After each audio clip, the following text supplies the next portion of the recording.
Good evening, everyone, and welcome back.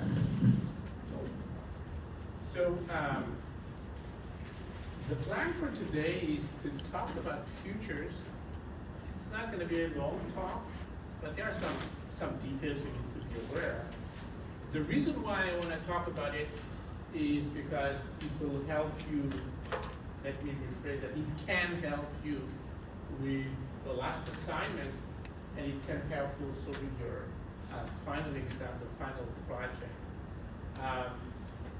So I wanna spend some time on it, and then let's talk about the assignment, right?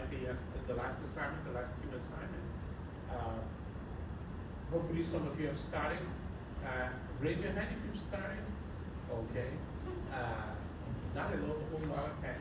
So we're gonna get started today, like together, at least so that I can help with that starting point. And then the idea is that you know, not only you're gonna be able to finish that particular assignment, I will then post the individual project soon.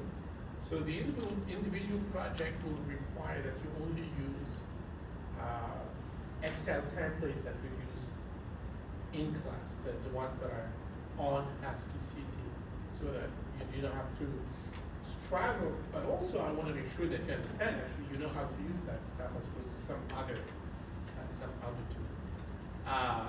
So that's really what I'm going to be testing on like the final project. And so, you know, this will be our basically our last in-person session, because then, for example, at any point in time, starting after the end, that we could have online discussion either with a team, because you're working on a team assignment, or with you individually because you're working on your final project, right? So that's the general idea. But we definitely have to get started on the team assignment today, right? For sure. All right, let's at least start. Let's talk about future. Why are we talking about futures last? Because it's the least versatile of all of the derivatives that you could actually use for hedging purpose. It doesn't mean it's useless, quite the opposite, right? It's useful in very specific circumstances, and you'll understand that very quickly. But it's less versatile because, for example, you should not expect to see futures on individual stocks. You know, instead you have futures on indices and things like that. Right? So that's the idea. All right, so let's go with this.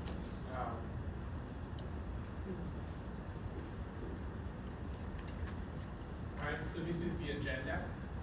I want to make sure, I'm sure you already know this stuff, but I just want to make sure we're all on the same page in terms of the basics of what a futures contract is, and what a forward contract is for that matter, and how they're traded.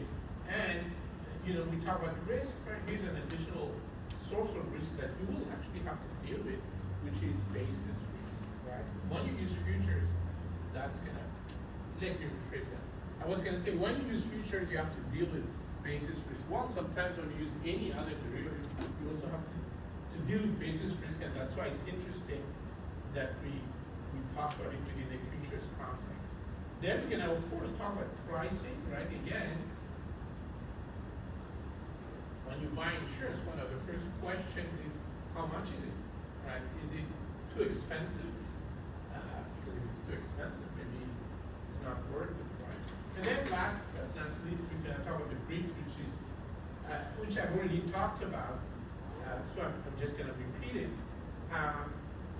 But again, that does help you when you hedge the Greeks, right? So, a forward contract, which is at the basis of everything we're gonna be talking about, a forward contract is just a regular business contract. What does a regular business contract look like? Well, first of all, when a business, agrees to buy from or sell to another business some particular product, it's not instant, right? Delivery is later, maybe a day later, 2 days later, a month later, right? And same thing with payment. Payment typically is on delivery, right? That happens on a lot of business contracts. That's what forward and futures contracts are, in fact. It's literally just contract that says, I will buy something from you. It's gonna be delivered on this particular date, and payment will be made on that particular date, and the payment will be this amount of money. That's it. And that payment is known as the forward price or the futures price, right?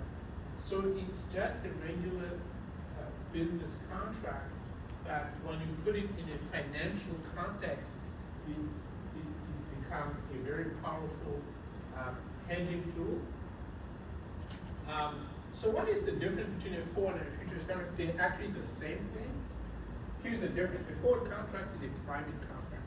It's negotiated between let's say a business and a forward, a derivatives dealer or a bank or something like that, right? It's a privately negotiated contract.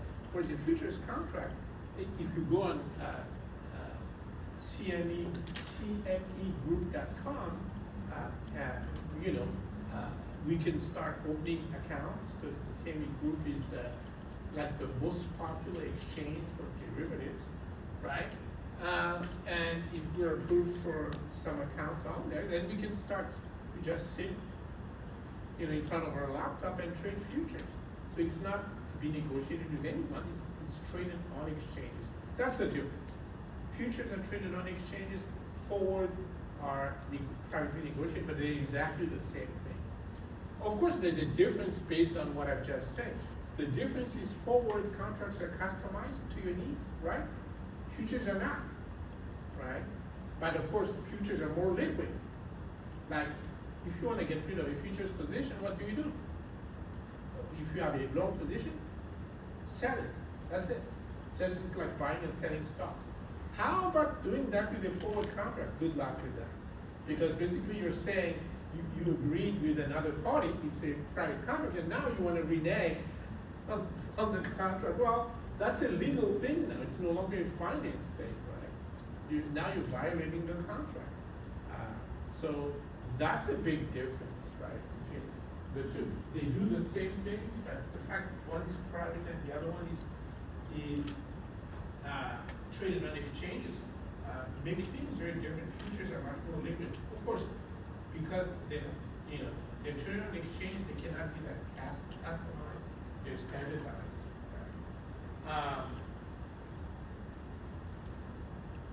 And actually, that's all like I wrote here, right? So because they're standardized, it's like you buy and sell stocks. So you can get rid of your position very easily. Again, if this were a forward contract, if you signed a forward contract to buy gold from me, and now you say, oh, maybe not. Well, maybe yes. I still wanted to buy my gold, right? At that price, the forward price. You guys see the forward price. When you deal with future, you don't have to deal with that. It's like a stock. If you want to sell it, sell it. Right? Will they put specific provisions in forward contracts that say you can or cannot sell? The contract itself says, that's yeah, like the contract will say you cannot sell this contract to someone else? Yes. Okay. Oh yeah, definitely. And here's why they add that sort of a provision.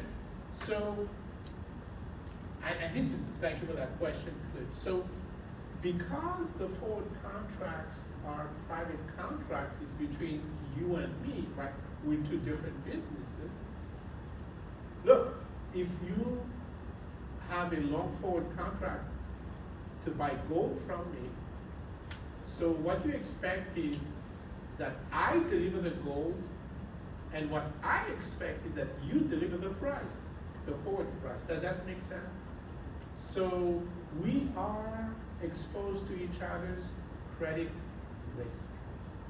That's a big difference. You know, when we talk about futures, the exchange is in between. You have no idea who's on the other side of the trade. Right. So, excellent question, Flip. And so the idea is because the only reason I'm dealing with you, I know your credit risk. There's no way you're selling that thing to someone else who I don't know. I don't want to deal with that unknown credit risk. Right?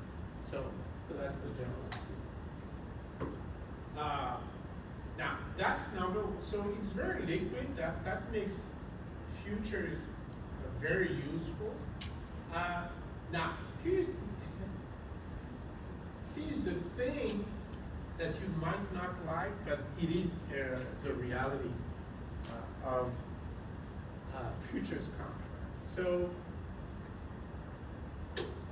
can someone check how much is 1 ounce of gold?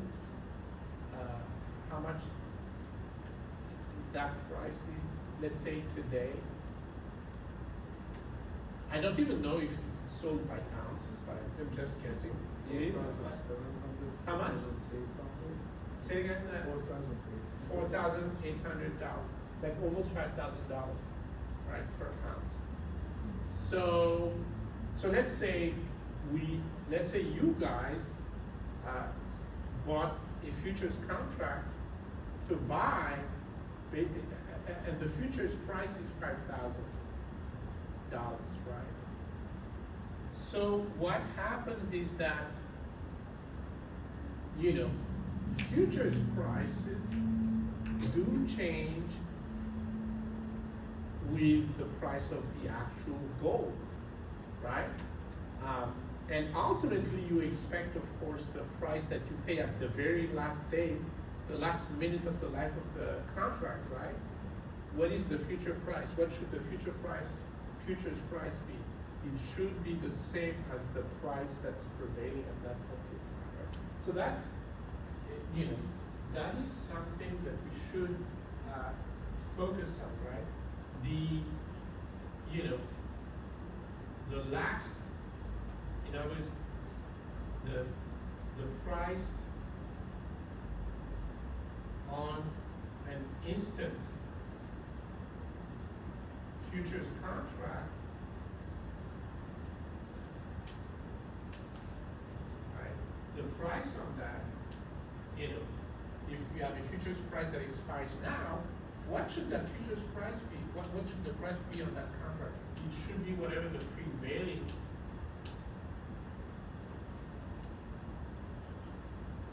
spot price is. Does that make sense to everyone? So I'm saying, if I were to write a forward contract or a futures contract, right, and we negotiate and we say it expires now, what price should you write on that contract? It's whatever the price of gold is now. Otherwise, it doesn't make any sense, right? So when there's 0 time left on the contract, the price, the futures price should be the same as the spot price, correct?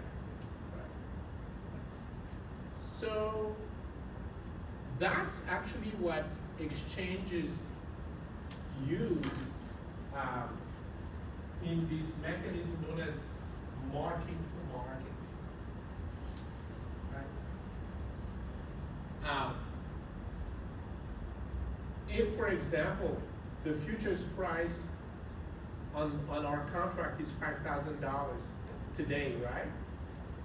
And we have a long position, so we're gonna pay $5,000. The futures price tomorrow might be $6,000. Do you know what that means? And that's what I'm about to describe, is what's known as marking to market.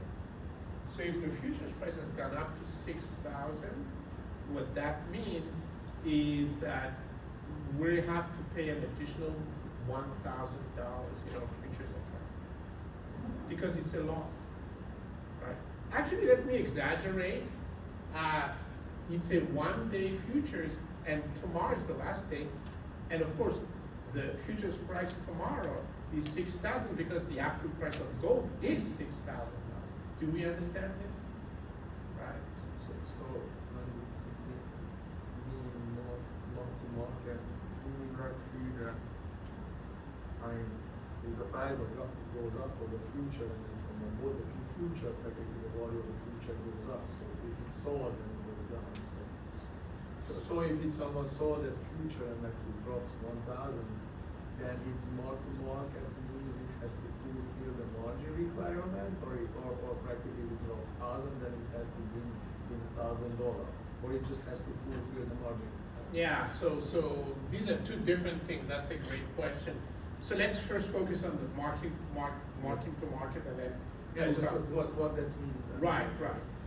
So first, marking to market simply means that the value of your account is adjusted on a daily basis. Here I'm taking a simple case. It's a one-day futures contract, right? So essentially, what happens is this: the futures price, the price on your futures contract says $5,000, and then tomorrow, unfortunately, it's the last day, and the price of gold is 6,000, and that's actually the price of the new futures contract, right? Which dies instantly, right? And so, technically, basically, what happens is you pay the $1,000, and you get a new futures contract with the new price of 6,000, right? But for us, the story is it dies, so there's no point, right? I took that example on purpose because I want to convince you that whether we use marking to market or just a forward contract has no marking to market, meaning it's not adjusted every day. You and I sign a forward agreement now, and if it's for 3 months, we talk to each other in 3 months. You guys understand this, right? Not so with futures contract. You hear from the exchange every day. Well, you hear from the exchange in terms of your account. Right? This happens to your account. Your account was credited or your account was debited. So in the example I took, if the futures price goes from 5,000 to 6,000 and you have a long position, you buy at 5,000 and all of a sudden you buy at 6,000, that's a loss of 1,000. They want that 1,000 for you. So this is also correct if the market collapses. So I was gonna say, so what if it's a 2-day, because now it's gonna be more meaningful. Let's say it's a 2-day contract. So the first day, you lose money because the futures price goes up by 1,000, right? So marking to market again means two things, right? Number one, your loss is immediately recognized, as in you receive a message saying your account was debited $1,000 today, right? And technically you also receive a new futures contract with that new futures price of $6,000. Then let's say on day 2, which is the final day of the contract, right? Let's say on day 2, you're lucky. The futures price goes back down to 5,000. You guys see? I'm just making this on purpose to make it simple for you. Goes back down to 5,000. Guess what happens? You now receive credit of $1,000 in your account. And that's the end of the story, right? And in my story, the spot price 2 days from now is, we're lucky, it's exactly the same as the futures price, which is 5,000. But in between, it went up to 6,000 and it went down. And so we had those two transactions. Instead, if the story was, oh, it's a 2-day forward contract, none of this happens, right? The only thing that happens is you have a forward contract to buy at 5,000, and we're lucky. On day 2, the price of gold is actually 5,000.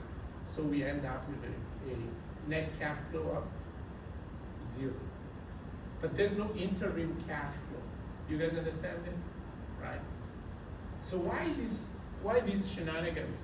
Well, it's because you're dealing with the exchange when you use futures contracts, and they are exposed to your credit risk.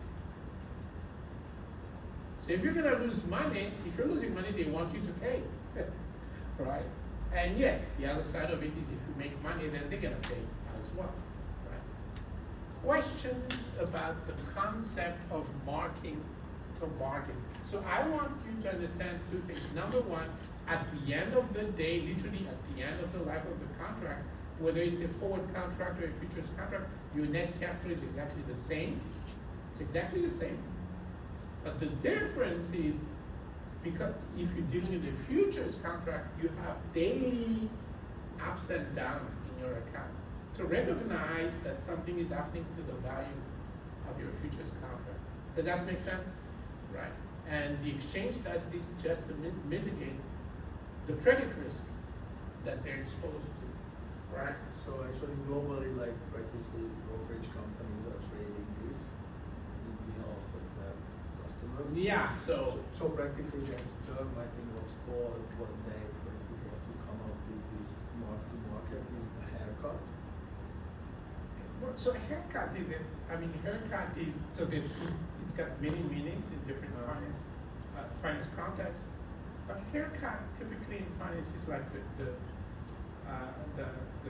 share of profit that they take out of Because I income. learned actually, Yeah. as a broker, they always come up with this haircut for those things, and that's what actually company had practically transferred to.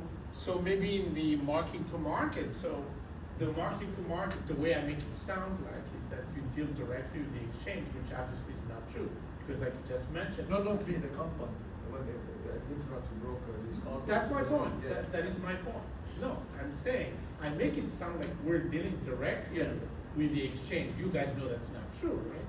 Because you have to sit in front of a computer, and guess whose website you're using? Not the exchange's computer, not the exchange's, right, website, but the broker's website, right?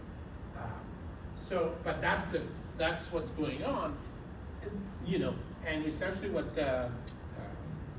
Peter is talking about is that, in fact, when we talk with the, like $1,000, for us it's true, but then the exchange and the broker split that $1,000. Make sense? Right. That's part of it. But for us, as consumers of futures, all that matters to us, it doesn't matter how they split that $1,000. What matters to us is that if prices go up by $1,000, we lose on the long position, and if it goes down, we gain on the long position, right? To recap, we're comparing a 2-day forward contract with a 2-day futures contract. They both have a price written on them of $5,000 per ounce of gold, right? And in my example, at the end of day 2, the spot rate, the price of gold is actually $5,000. So if you have a forward contract, the only thing that happens is that you actually pay $5,000 for your gold, right? And do you make a profit out of it? No, because the real price is also $5,000, right? If you deal with a futures contract, 2 things would have happened already. On day 1, right, you would have lost 1,000 because the price went from 5,000 to 6,000, and then on day 2 it went back, so you'd have gained 1,000. You guys understand this? And don't forget the idea also that you do every time you have those gains or losses, you actually are holding a new futures contract with a new price, right? That's what allows the exchange to settle these accounts without making errors, right? All right, so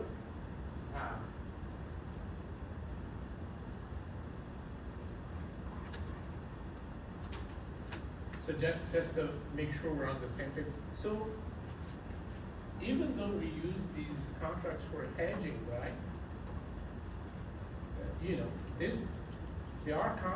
There's always risk on any contract. Which contract is riskier, a futures contract or a forward contract? It's the forward, you don't have the middle. It's complicated, folks. It's complicated. You know why? Because in a forward contract, there's the credit risk that you have to deal with, right? But with the futures contract, you have this risk that comes from market to market. You have that cash flow volatility. Make sense? Right. So it is not, you can't say this is riskier than that. Right. Let's say there's almost zero credit risk in your forward transactions, then maybe the futures contracts are riskier in that sense, right? But you can't say just like that. You have to see what the situation, what the actual details of the situation. Right, so the same, the market is for to actually having lower credit risk. I mean, that's kind of For the credit. exchange, yeah, that's For the what I credit, so it's not the same. If you said like No, that no. there is a credit risk and there is a mark to market. So, fluctuates. so when we deal with the exchange, we don't face their credit risk, Okay. but we face this Yeah, okay. volatility. That's what I was saying. Okay. But when we're dealing with some other party privately, then we're facing their credit Yes, I see. risk, right? That also, Yeah. are they, both of them, are they not based upon delivery for the execution? So that's a great question. I have some statistics coming up, but generally speaking, exchanges do everything in their power, and how they do it is in the provisions, the small prints of the contracts. They do everything in their power to avoid actual delivery.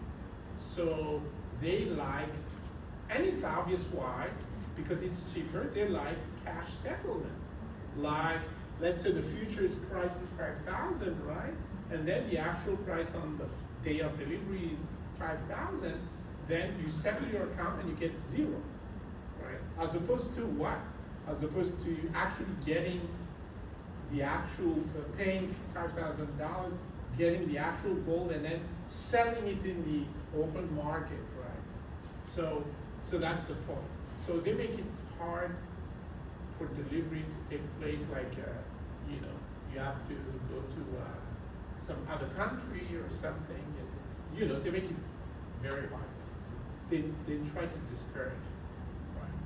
Now, with forward contracts, you have no choice, right? In fact, that's why people would engage in forward contracts, because they want delivery, right? So these are two different things. But that's why futures are very useful compared to forward contracts when it comes to hedging, right? Not always, but they're very useful because they're very versatile, and they don't require any actual physical settlement. And the other side, not physical settlement, it's still cash settlement, right? There's a term. Yeah. Okay.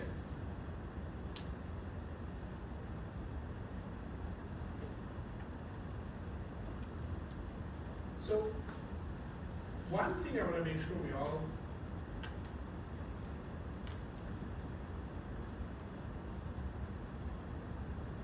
recognize is whenever you hear people and whenever you hear me say futures price or forward price, I'm talking about, and we are talking about the price written on the contracts, right?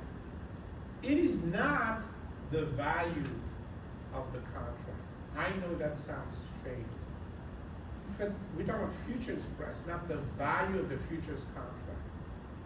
Are we all on the same page? Right? Later on, well, I can say it now actually. So when you open these positions, like say it's a forward contract, but even with the futures contract, it's almost true as well. So basically, no money changes hands when the contract is initiated. In other words, when the contract starts its life, its value is exactly zero in any currency. It's zero. The value of a new futures or forward contract is zero by definition, right? Because no money changes hands. Now, we'll talk about that in a few minutes, but you heard from Peter talking about margin, etc. Yeah, as soon as you have a brokerage account and there's some sort of implicit leverage involved, automatically you have to pay a margin, right?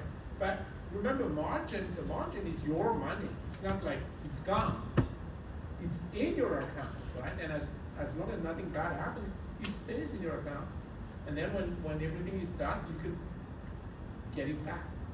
Does that make sense? Right. So futures price or forward prices are not the same as futures value or forward value.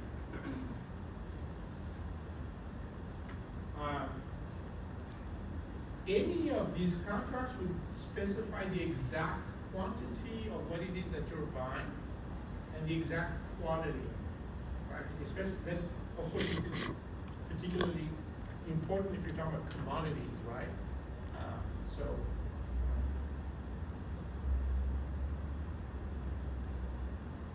So, okay.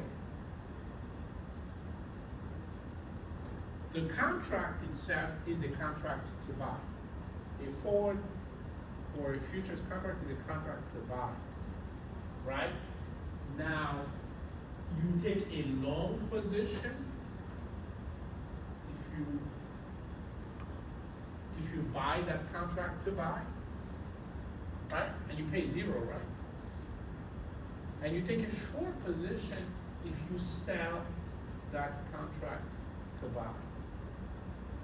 Questions about that? So if you I get to you, Carlos. So I just want to make sure we all understand. So a long position means you're interested in buying the underlying asset, right? Maybe the index or the commodity or gold, right?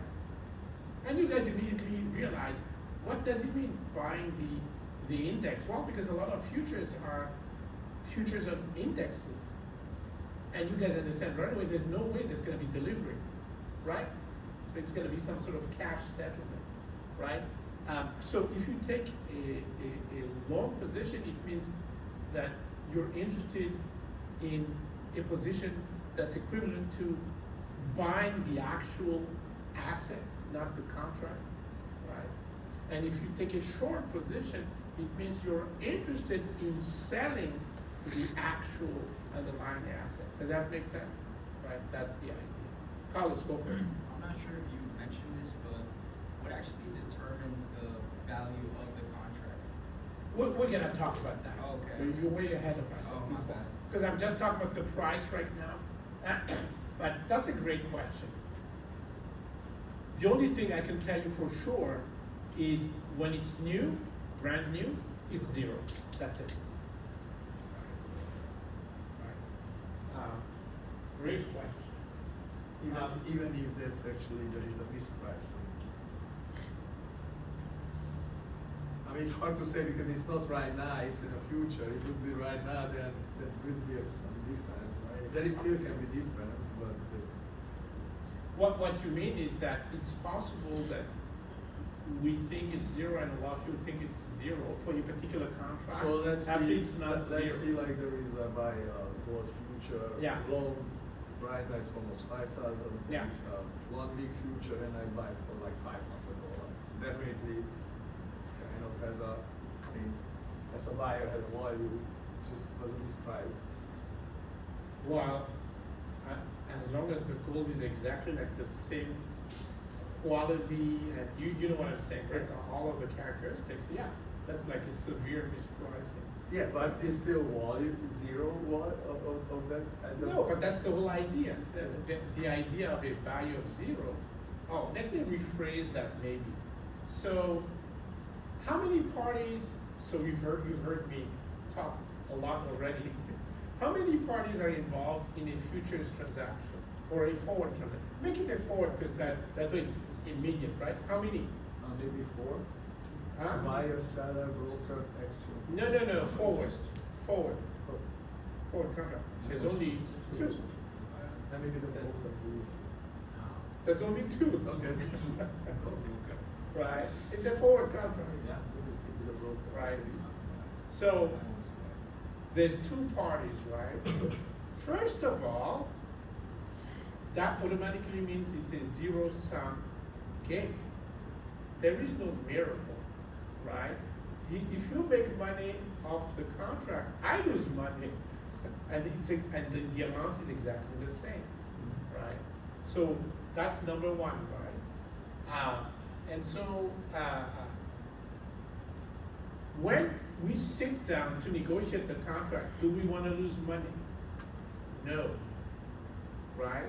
Neither party wants to lose money. So what's the only possible agreement? Because here's what we're negotiating. We're negotiating the price that's going to be written on the contract. Do we understand this? We negotiate the forward price. So the only viable solution for these two parties to agree is for the NPV of that transaction for both parties, B to B, 0. So the futures price is computed so that the value of the contract is 0. Do we understand this? That's the philosophy behind it, right? And maybe both parties are wrong, actually, but that is possible. But the point is that from the involved parties' points of view, the value of that contract at the time of signing has to be 0. That's the only way they would agree. Make sense? That's the idea. So, all right. And you know, just to make sure we're on the same. Again, at the time the contract is entered into, no money changes hands. That's in English, the value of the contract is exactly 0.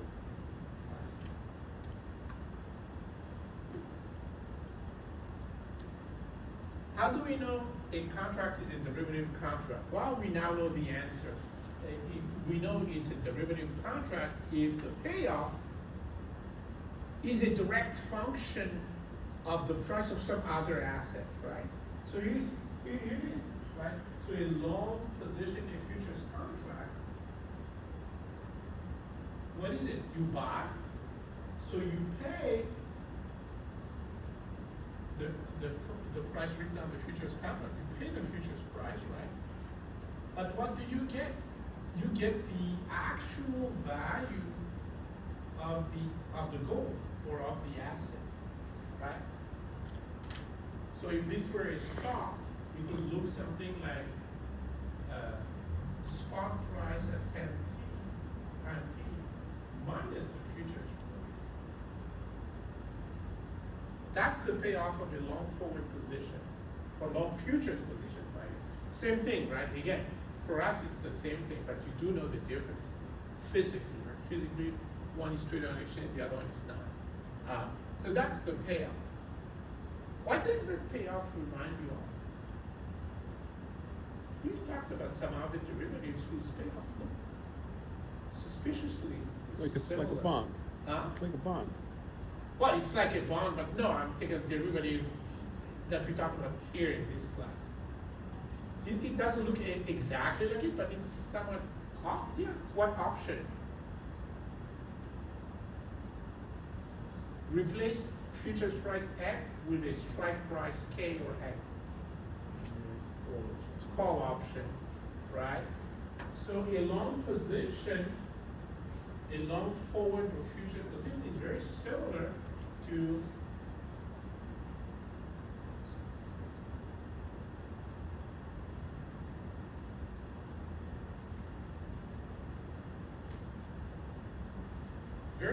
a call option. What's the difference? Well, you see on the call side, it says max, the highest.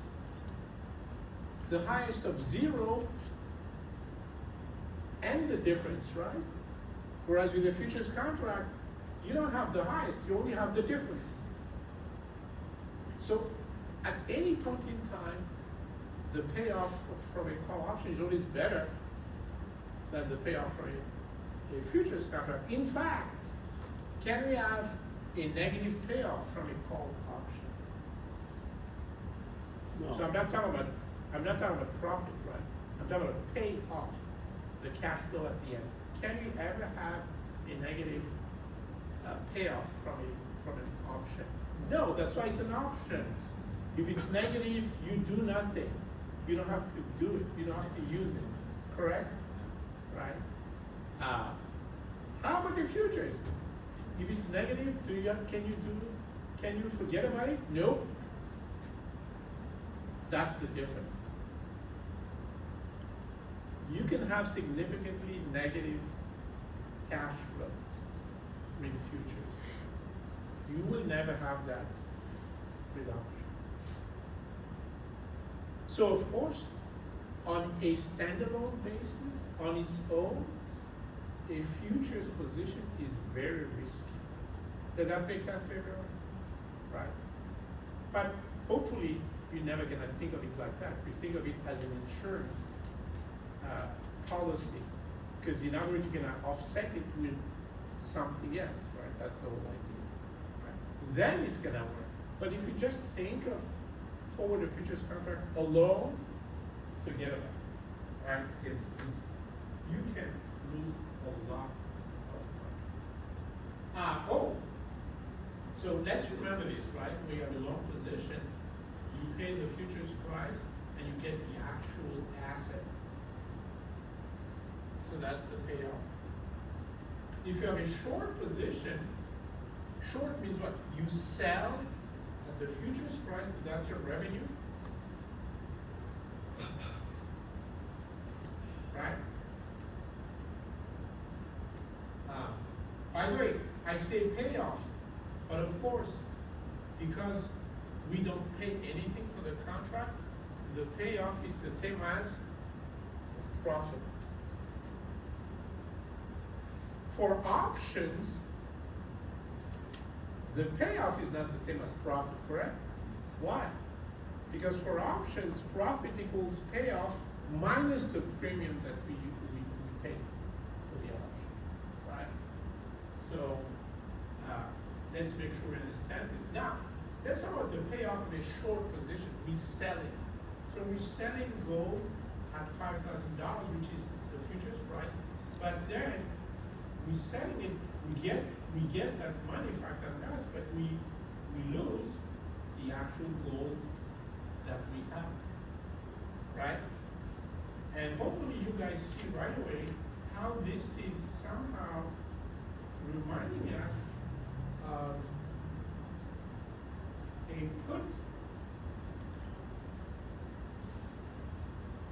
option payoff, right? Same story. You can never have a negative payoff from a put option, but you can certainly have it with the futures, a short futures position, because you have no choice. Even when prices go against you, you still have to deliver, right? Because you're selling. Right? That's basically the idea. Questions?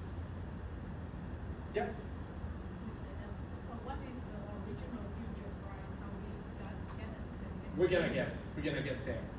But remember what I said? it's not- Basically, it has to be negotiated between the two parties so that the value of the contract to both parties is zero. We're gonna talk about that. Right. That's a great question.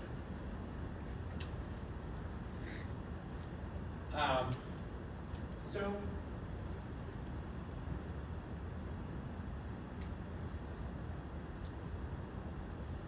you know what?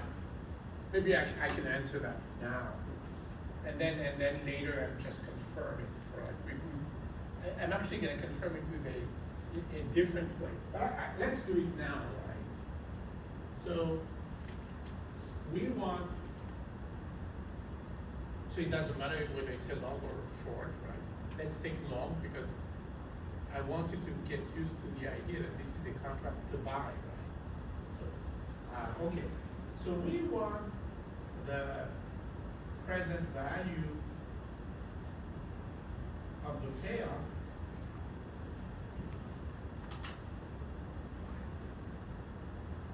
to be 0. Agreed? Now, when we do these calculations, we do it in the way that's most convenient to us, right? So for example, we assume fair pricing, right? Because if you assume unfair pricing, then I can't tell you anything. Does that make sense? Right. So what is the present value of ST. So ST is the value at time t. Right now it's time 0. What's the present value? So let's say this is IBM stock, right? This is the value of IBM on December 31st. What is the present value of IBM now?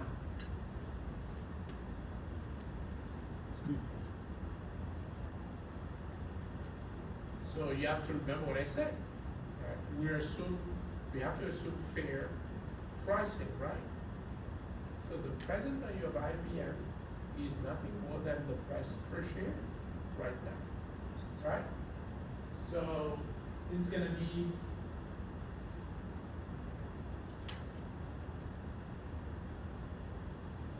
correct?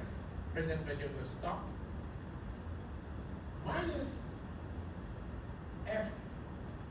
So remember, no matter what happens, you have to pay F, right? So there's no risk on F. It should be risk-free.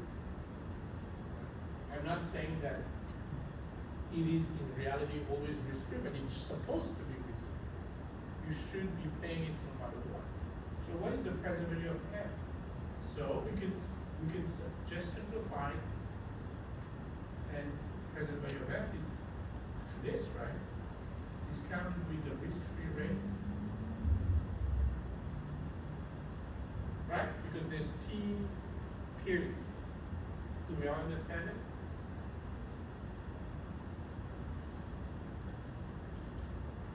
So if I solve for F,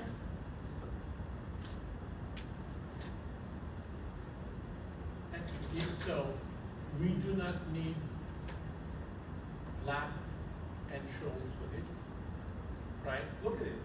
So I solve for F, right? So what is it? It's 0 That's 0. divided by.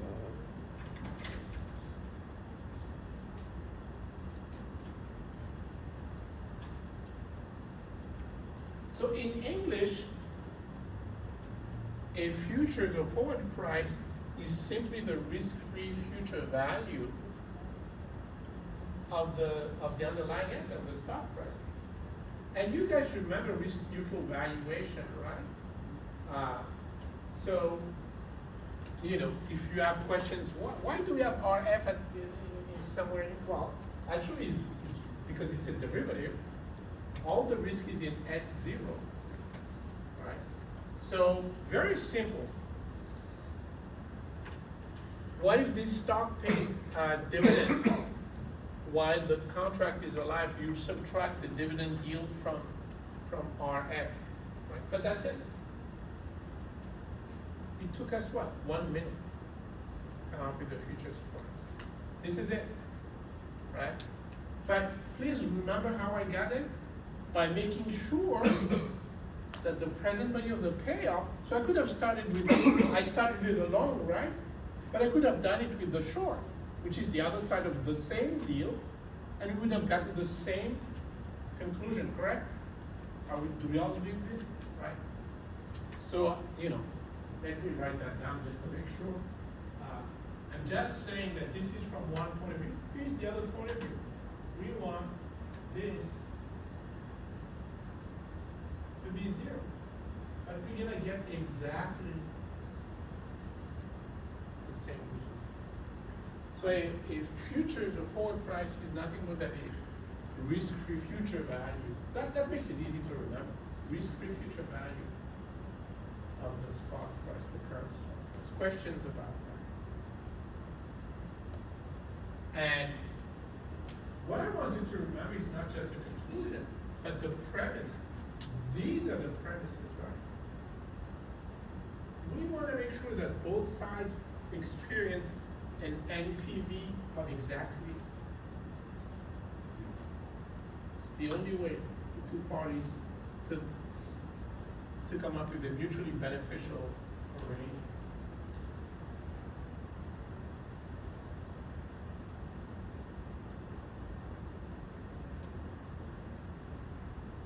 Okay. well, this is just a confirmation of what we just talked about, but on a diagram, right? So of course, a long futures payoff looks suspiciously like a long call payoff, right? With one difference. Can we have negative stuff? Yes. Can it go way down here? Yes. Right? Here's the worst. Take a look at this. Short. Looks suspiciously like a put payoff, right? Except it goes negative. What's the limit of this negative payoff for a short futures position? There isn't one. There isn't. There is no limit to your loss if you have a short futures position alone. Right? Keep that in mind.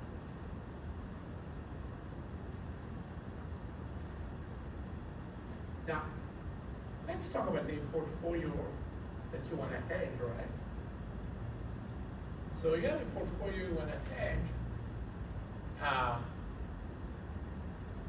and so we know that we could hedge it maybe by buying some put options, right? To sell the portfolio at some price, so that at least there's a minimum price that's guaranteed, correct? Right? Well, we could do the same with a futures contract. We take a short futures contract to sell the portfolio. Does that make sense? Right? That's the idea. So in that case, it makes sense because we're not just looking at the futures, the short futures position alone, right? We're combining it with a portfolio, right? Actually, let's do that. So if this is your, let me use that word payoff because I wanna use it here. So I'm gonna use a payoff, and we have a portfolio, and on the last day of the futures contract, the portfolio looks something like that, right? If the portfolio is worth $1, then your payoff is $1 on portfolio, etc. And this is a portfolio. And then you combine it with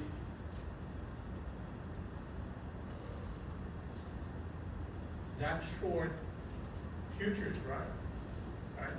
So this is your long portfolio. You have a short futures. What do we end up with? Yeah, right? So we start, this is F0. So 0 plus F0 is F0, right? And then every time we go down by 1 here, we go up by 1. So we keep everything at F0. I'm hoping this is not a surprise to all of you. I'm just saying I have a contract to sell the portfolio at F0. So of course, no matter what happens, I'm gonna get F0. End of story, right? And it's not an option, by the way. I have to sell the portfolio at F0, correct? Right. So you see, is there anything safer than this payoff? Something that's constant no matter what? There's nothing safer than that. Correct? So you guys see the idea, right? This is very dangerous on its own, but if you combine it with the portfolio, you have the safest possible outcome you should think of. Questions about that?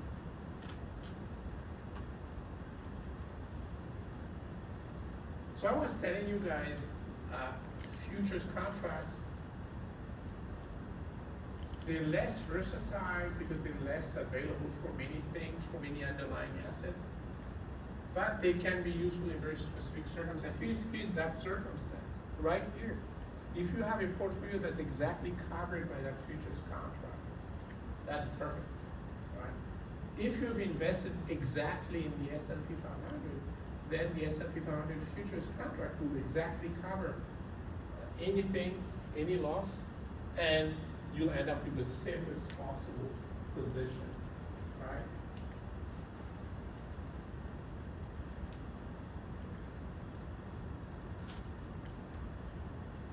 All right, let's talk about products.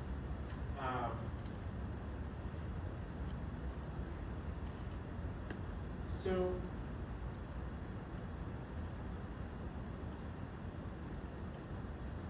these contracts were initially invented for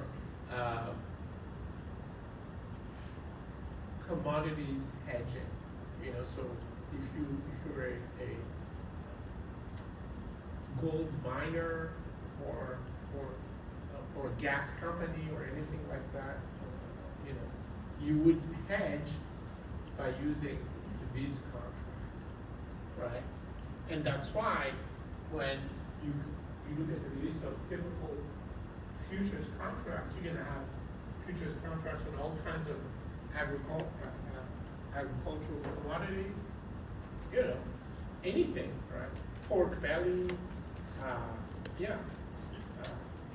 literally anything you can think of. You can literally go on cmegroup.com and check out the futures contract they have. I think they have something on the weather as well, something like that. So, you know, I'm not gonna go there. I just want you to know that if you're interested in hedging anything in these areas, futures are definitely the way to go. But and of course there are financial futures, but like I said, they are restricted. They're mostly on stock indexes and there are interest rates, right? You're not gonna have like IBM futures or anything like that. You have plenty of options on IBM, but not futures.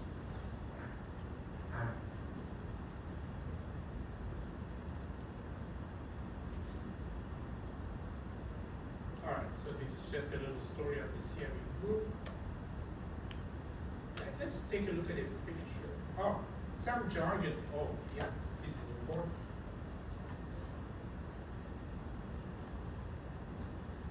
So, like any area of finance, futures trading is very jargony.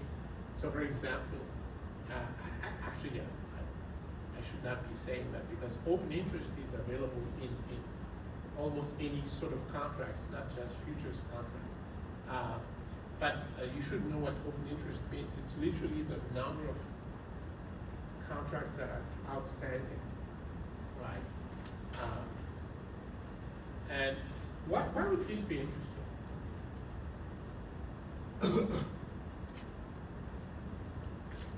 I'll give you an example of what the relative pricing is going to be for those contracts. There's not a lot that's going to get bid up. It literally gives you some idea on liquidity, absolutely.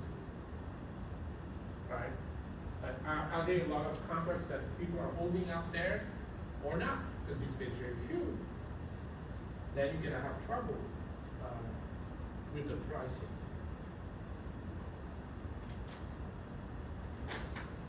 Yeah, so this is what I was telling you guys. If you have a long position, you wanna get rid of it, just sell it, right? Just short. And it will just cancel your position, and that's it. Well, that's it. Then it depends on whether you made money or you lost money. But if this were a forward position, then it's not something. It does not work like that. Because then it's a privately negotiated contract. So someone was asking about delivery. So this is the statistic. Right? So very few contracts actually, have deliveries. Because the conditions for delivery are so dramatically bad that, you know, you lose money if you want to live, period. That's the whole idea. And exchanges just want you to settle with cash. That's it.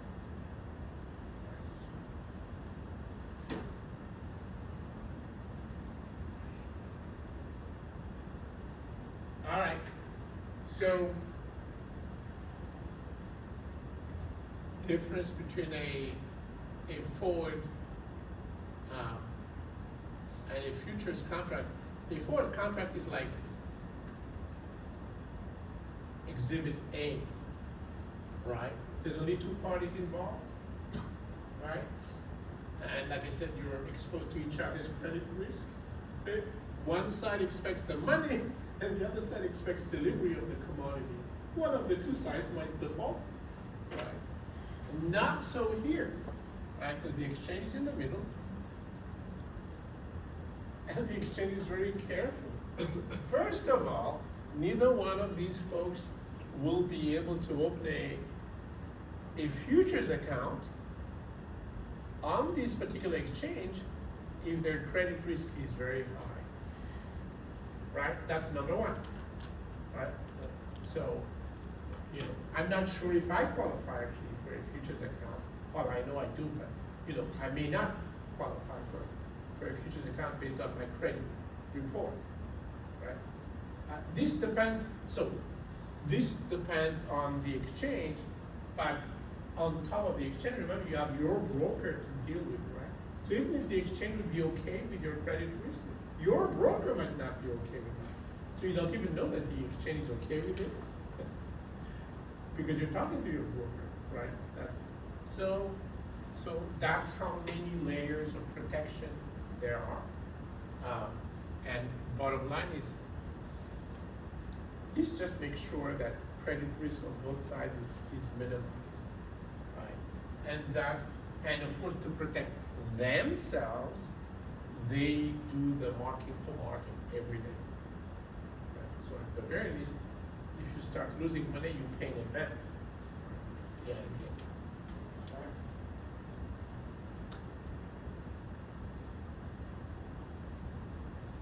So, Yeah. you did mention about brokers. Say for example, in the clearing house, you have those who have the qualification to have an account. Yeah. But you have other brokers that act outside. Yes. So, yeah, that's a great question. So ultimately, so I make it look like again, because I'm simplifying, so I make it look like we're dealing with the exchanges directly. But obviously, there's the broker between us and the exchange. And the brokers can make a lot of noise. So for example, you know, even though maybe, and it's very unlikely, what I'm about to say is unlikely, but let's assume for a moment that that's the case, that maybe we have a credit risk that's acceptable to the exchange. Our broker may not accept that credit risk. So we're already blocked from that transaction. Does that make sense? Yes. So that's how you should think of it. Yes, but that broker, you are the agent who is qualified to work on the exchange to maintain an account. That's exactly right. So he will also So- require margin accounts from you, the broker. So that side of it, the brokers, you know, the exchange will not work with all brokers in the world. Yes. Because of course the exchange is very mindful of the credit risk of each one of them. So that's how it's gonna work. I'm simplifying a little bit by making it look like we deal with the exchange, but ultimately that's the concept. But in between there's always brokers.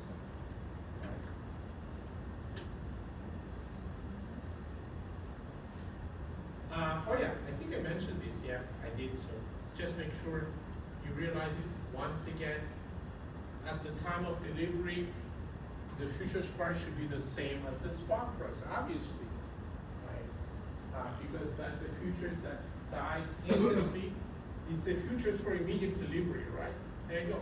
It's the same as a regular spot transaction.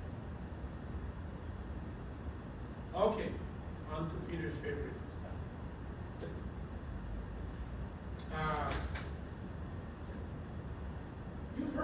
things before: initial margin, maintenance margin, and margin call. Right? So there's a slight difference with what we've learned. So we all remember what margin is, right? It's the money that we have to deposit in the account. And then the maintenance margin is a level that you have to maintain. And if it goes below the maintenance, if the level in your account, level of equity in your account is below the maintenance margin, you receive the margin call. And you have to replenish your account. Right? The slight difference is that in like the equity markets that we talked about, when you receive the margin call, you replenish up to the maintenance margin, right? And for derivatives in general, you replenish up to the initial margin, which is normal because derivatives are riskier, right?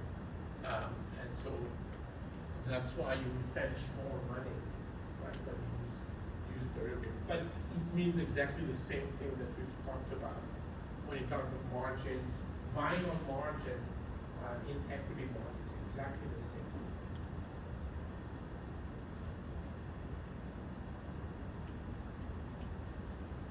Who operates in futures markets? So there's people like us who are interested in managing risk, right? So because we have long equity portfolios and we want to protect against a fall in the price, we have to have a short futures position. So there's no thinking involved. You should always just remember short futures, right? There are cases where we have some position that would lose money if the price actually goes up. And in that case, you want a long forward position. Can someone come up with an example like that?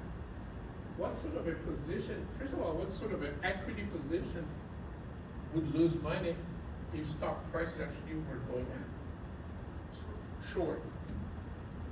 So if you have a short position and you're worried about the risk, then you could go long in the futures market, right? That's the idea. By the way, hopefully by now you know this, right? There's a recurring pattern, which is that, which is the principle of insurance, right? Which is, well, if you have something,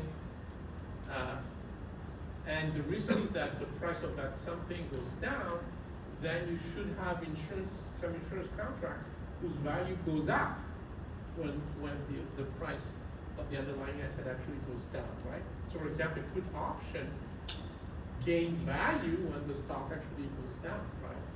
Etc. So same thing here. The value of a short futures position usually goes up when the stock price or the value of the underlying asset goes down, right? But I need to mention that, of course, there are speculators in these markets. So they're not interested in protecting anything. They're interested in betting on a particular direction. That's all, right? So if you think prices are going to go up, then you take a long futures position, right? If you think prices are going to go down, to benefit from it, you take a short position. Do we like speculators? Yes, we should. Why? Because they add liquidity right to the market. It makes it easier for us to buy and sell futures contracts. Speculators, that's a problem. Right. The high frequency trader. Folks, let's pay attention to this one. Basis risk. So when you're gonna when you're gonna use, if you decide to use futures on your, as one of the contracts in your portfolio, you need to understand basis risk. It's not necessarily a deal-breaking situation. It's just something that you need to understand. The whole idea of basis risk is when, so first of all, what is basis? Basis is the difference between the futures price and the spot price, right? At any point in time, right? Now, in theory, let me ask you this, if you understand the time, right? So let's say today we have a 2-day futures contract, right? And the futures price is 5,000, but you guys told me that today 1 ounce of gold was 4,800, correct? So the basis was $200. Do we all understand? So the futures price on a 2-day contract in the example, previous example you took, was 5,000, right? I rounded it up because I did not want to say 4,800 all the time. Now it's very convenient because there's a difference between the price, the futures price, which is 5,000, and the actual price of gold right now, which is 4,800, right? So the basis today is $200. When the contract expires 2 days from now, the basis should be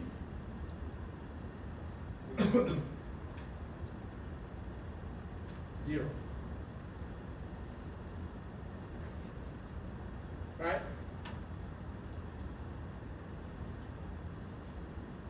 That is the first thing you need to understand, right? Understand the meaning of basis in futures markets. It's simply the difference between the futures price for that particular contract, the price on that contract, and the price of gold or whatever the underlying is at that point in time, right? And this should be zero at maturity, right? Before maturity, of course, it might be different, right? Yeah. But on the future contracting, you said that it's just only about quantity and quality, quantity and quality. You did not mention anything about the price. So what is the future price? And yeah. So it's the other way around. It's precisely because the contract specifically mentions not just the quantity, let's say quantity of gold, but the quality of gold, like what kind and what not. It's precisely because there's the description, the physical description is very specific and very accurate.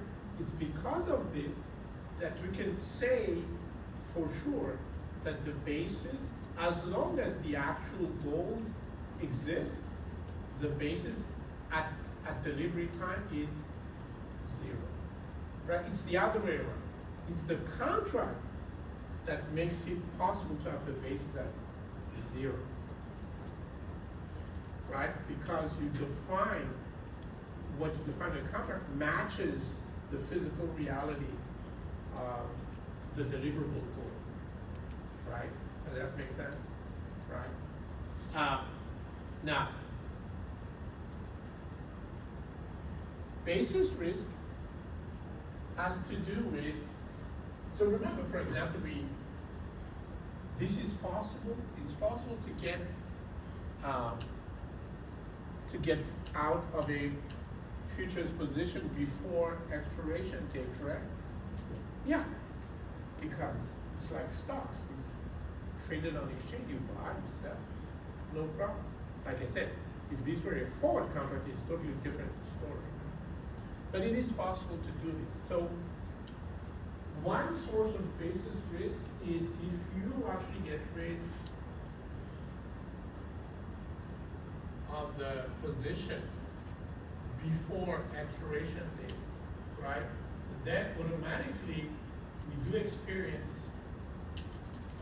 basis risk, right? Because there's no, is there guarantees that the futures price and the spot price will always be the same every day? No. You guys see that, right?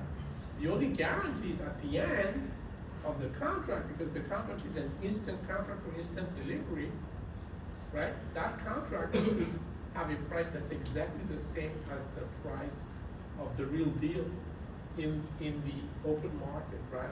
Because it's an instant delivery contract, right? But if you get rid of the contract before maturity, why would that price match the actual price in the open market? You guys understand this, right? So that's one source of basis risk, right?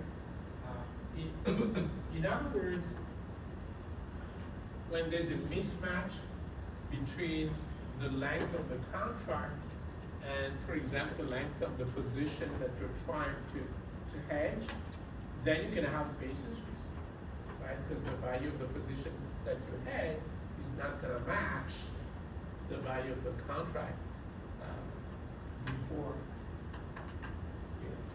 before the contract expires. So that's one sort of, so let me write those two things. That one thing and then I add another. So for hedging, basis risk comes from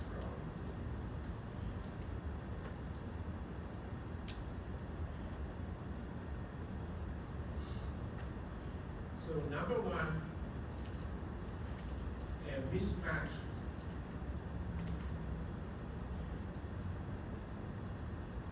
of expiration dates.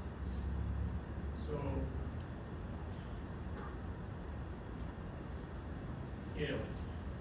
let's say you have a portfolio you're trying to protect, right? And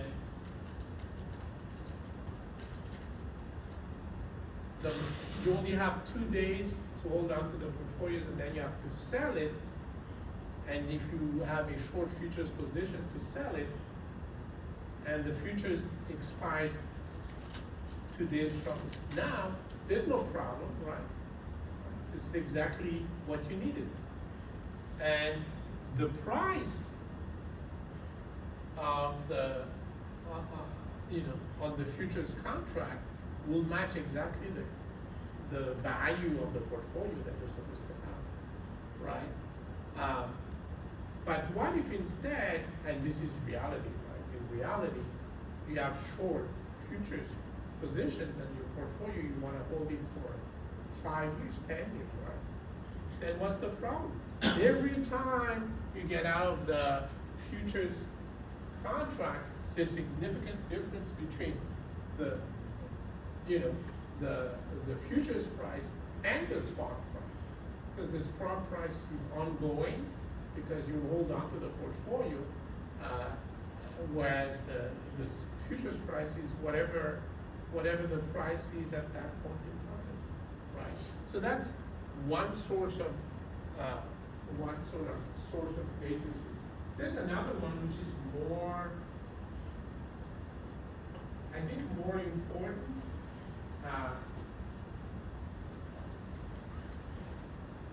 This happens when you do what's known as cross-hedging. You guys have equity portfolios, so it's natural, and you should actually. For example, if you're going to use futures, it should be futures on the S&P 500 index, right? Does that make sense? Yeah, right. But what your portfolio is not really representative of the S&P 500. You guys understand this, right? So there's no guarantee. Let me rephrase this. Right? You have a short futures position, so you sell at F, which is constant, and you lose the value of the portfolio, right? And the whole idea is that that's one position, but then you have the other position, which you have your portfolio, right? And that's why the payoff looks like a flat F, right? When we looked at it on a picture, right? Clearly, there's a perfect negative correlation between the short futures position and the portfolio, correct? Right? Short futures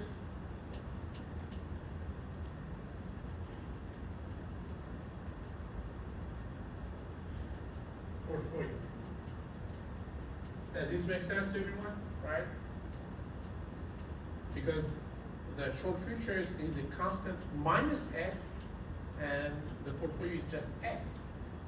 So statistically speaking, you cannot deny my assertion that there's a negative, literally the correlation coefficient is -1, right? What's the problem?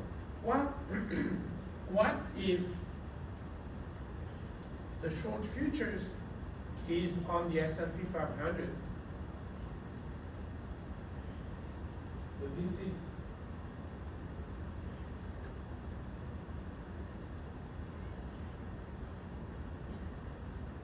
S&P 500, right? It doesn't look like S&P. S&P at time t. So all of a sudden, S&P, what is the correlation between negative S&P and your portfolio?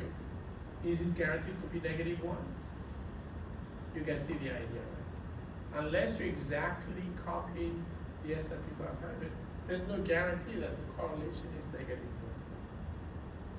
That's, first of all, what we're doing is cross-hedging, meaning you're using some position that we think is somewhat correlated in what we're trying to protect, but we do not, because you will never find a futures contract that will cover exactly the way you guys have invested the $1 million, correct?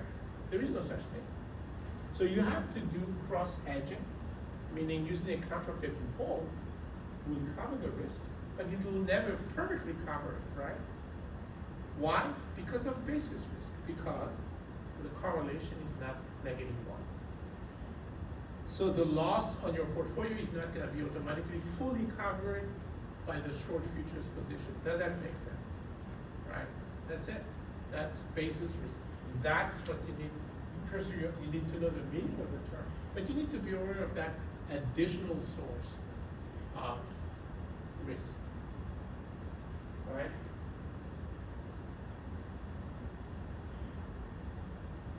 Questions about basis risk? All right. So you already knew. Let me ask actually, can someone explain in English, pretend this is an interview? All right. Can you tell me what the fair futures price is as a function of the spot price? Say again? Yeah, what is it? It's like, it's a price. Yes, but Accepted by. yes, but what is it as a function of the spot price? So I think it's increased by the risk-free rate or something like that. It is, so let's repeat after me, right? A fair futures price is the risk-free future value of the spot price. Repeat that again, right? Futures price is by definition the risk-free future value of the spot price, right? It's the easiest derivative contract you will ever price. So we should all know it by heart, right? And it makes sense, because it's a futures, it's a price you pay in the future, right? So it should be the future value of something. Well, it turns out to be the risk-free future value of the spot price, right? The fact that it's a future value of the spot price is not surprising, correct? But the fact that it's a risk-free future value might be surprising. Then you have to remember, with our risk-neutral valuation. Again, the principle is these are derivatives. The risk is already embedded in the price, in the spot price, right? So You already know this, but here is another way of finding the pricing of futures prices, of futures contract. So, and we go through this example because this is like a ideal example of portfolio insurance using futures contracts. So, yeah. Yeah, is it also, I don't know, is it okay to refer to it as the fair value? Yeah, it's a fair, so you should say fair price, fair futures price, because the value, remember, is zero. So there's no discussion as far as that's concerned. The only discussion is the price itself, right? Precisely, it's fair because the value is zero, right? So,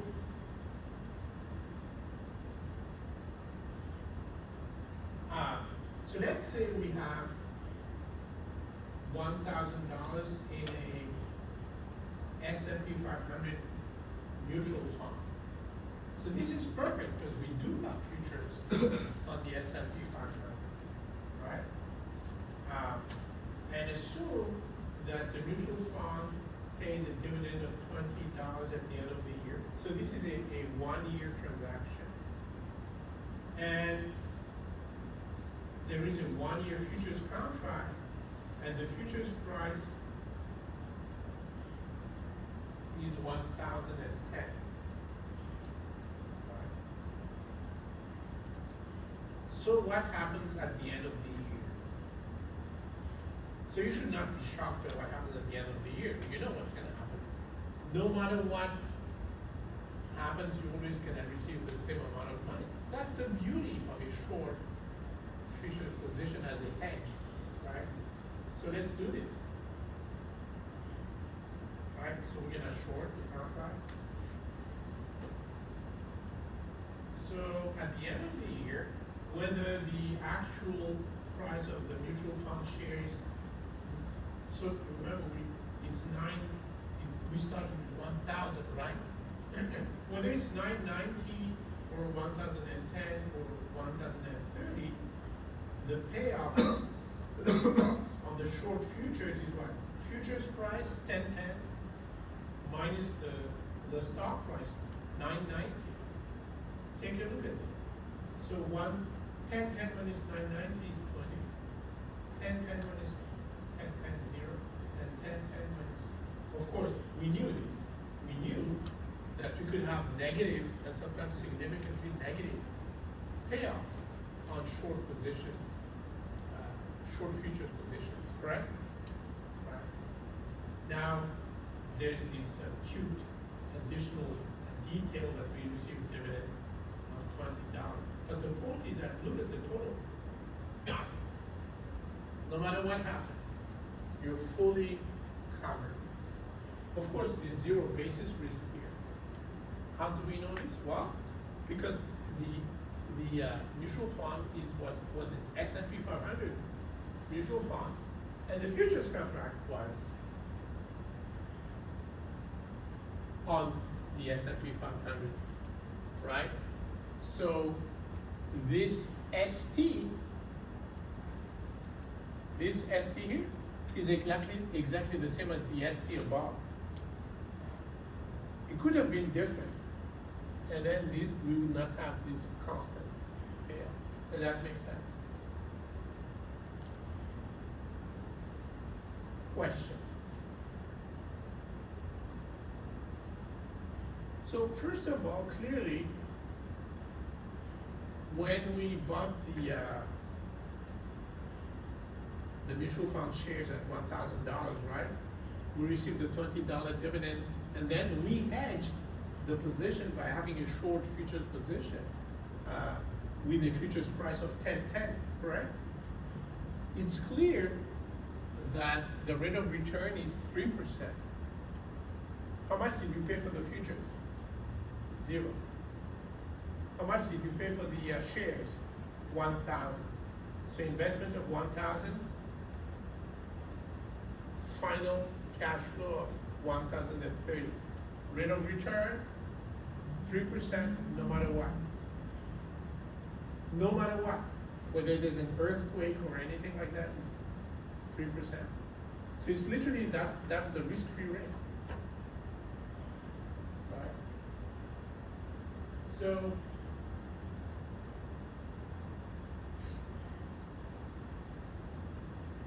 I'm just writing it down here. Alright. Revenue, which is the futures price we got by selling the shares, plus the dividend. Revenue minus cost, which is the initial payment we made for the shares, divided by the initial investment, which is the payment for the shares, is 3%, right? Rate of return is 3%. Rate of return is 3%, and that's the same as the risk-free rate. Correct? You solve for F.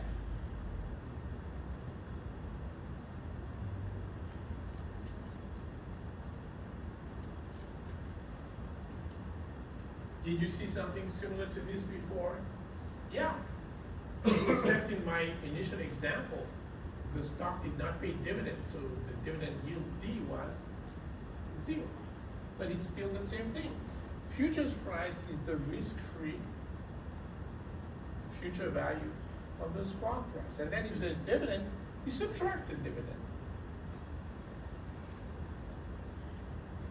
Right? So it's exactly the same. It's a different way of getting the same expression. And that's basically what it is.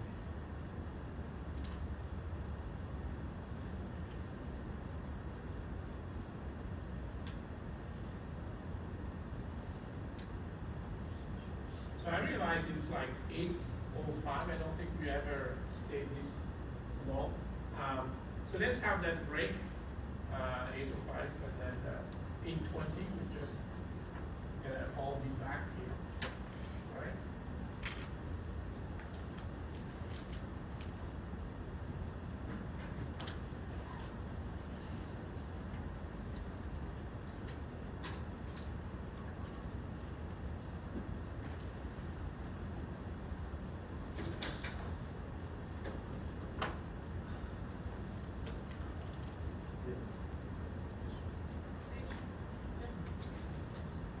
Of course, no.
you know, I showed you guys before.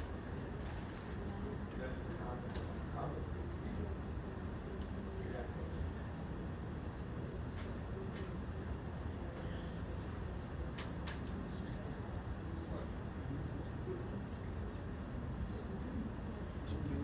So it is because it's still about film.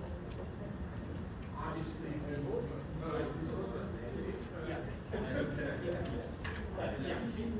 that's a good point. So,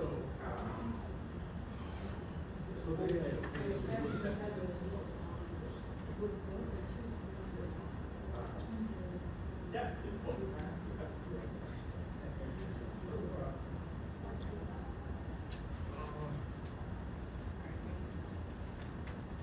Let's see.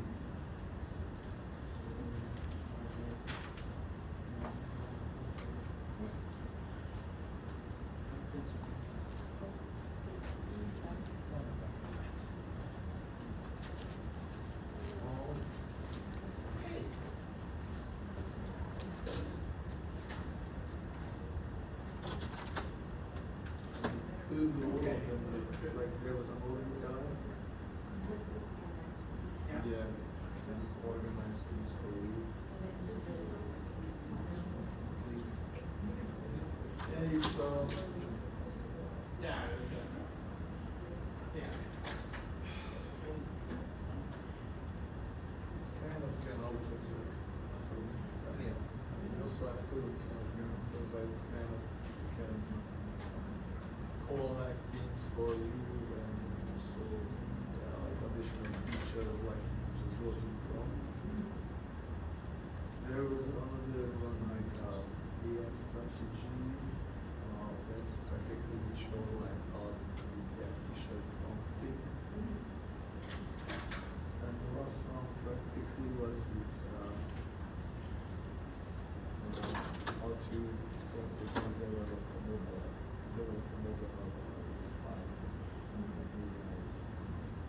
how you can choose. It's a little bit short because it was kind of short like 2 minutes. You see that? Actually there was Jupyter notebook and it showed went through the model how you can change it and also it showed the collab, Google collab.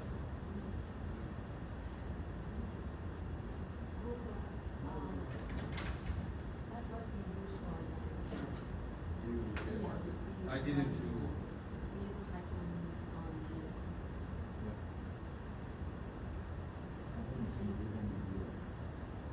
And actually the whole concept was that which I didn't get is I mean partially got there is like you can use kind of random server and run it in the emuler, but also there was like blockchain based which I didn't really understand like the purpose of that, but yeah, this was just one of the features. That part I didn't understand why this things coming to the blockchain and this miner validator, that part I didn't get. But just one attribute of the whole concept. Actually, the good thing was that some of them were like professors here at university. Yeah, I saw the last one. Yeah. There's lots of So, example, the last one, the guy has a class like Tuesday from 5 to 6, and he said it's Yeah. come, welcome to Yeah. listen. So probably I do. There was other guy also who was the Bukalan is outside there, but there is meetings once a month in Stanford. So Right. and there was a lady who was like practically it's like how efficient we can talk. And she's practically organizing this kind of teaching materials for companies how they can the problem was there were other ones also at the same time.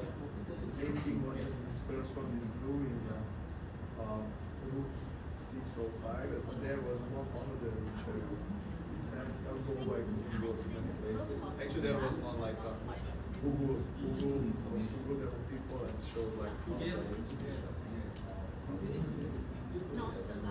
how they use the NVIDIA. I think for this, And it just, I couldn't be said, just I read the description. That is a word I understand. So what kind of NVIDIA hardware they use if and you how like you short can this, actually basically is the API for that, something like that, another word also about that. like do something like that, but I don't know. It's very confusing. I don't know. Yeah. Have you done the simulation? What? Have you done the simulation? No. Additional for what? I'm talking about the capsule project. Yeah. I didn't do anything. Okay. And I think I can change that. How's it going? You got the root. The capsule group. But I don't want to like mess up He's the sitting next to me. expectation of that. Last time it was great. What? It was really that good, but there was a time, you know, when things were moving. But it was this confusion that she got this latter parts. So he was telling me that he was talking about to them yesterday. Complain? He said we are not working as a team.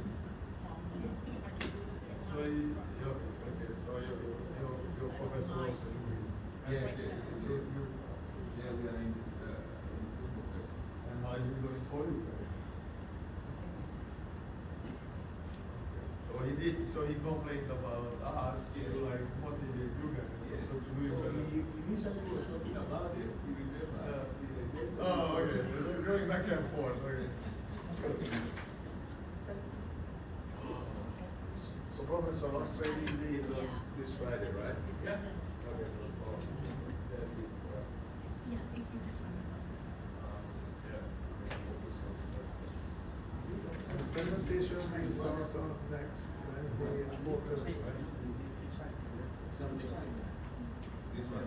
Yeah, it's in charge. I just did from Yeah, the it's in charge.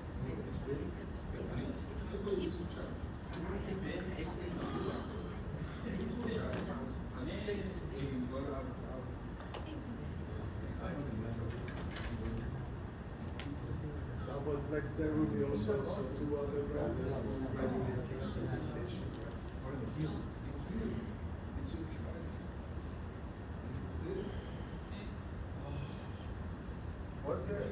When do they form this USF? Do you have any idea? So, probably by the end of, what happens is that, especially for graduate teams, applications that come later because they don't, administration doesn't want to work on it. Yeah. They work on the undergrad. Yeah. They're harder to solve. And so, you still have until, I mean, you know that the teams have to start working in the summer anyway. Yeah. So, yeah. Just because I talked to Laura, but I didn't submit mine. I'm submitting this week. You should, because that, the more people submit it, the sooner Yeah. she starts Yeah. the But I'm process. not late yet, probably, right? No. Okay, okay. I just wanted to make sure because so many things and my time is running less than fast. But I want to do that because I think it's going to do it. And probably I try to do more. But you are, and who will be the advisor of the staff? Bosch, Professor Bosch. Bosch, she. Yeah. Oh my God. So Bosch is not going to do this. Okay. I know it's the same. But the other thing, like, something happened. I think that's missing. Yeah. I don't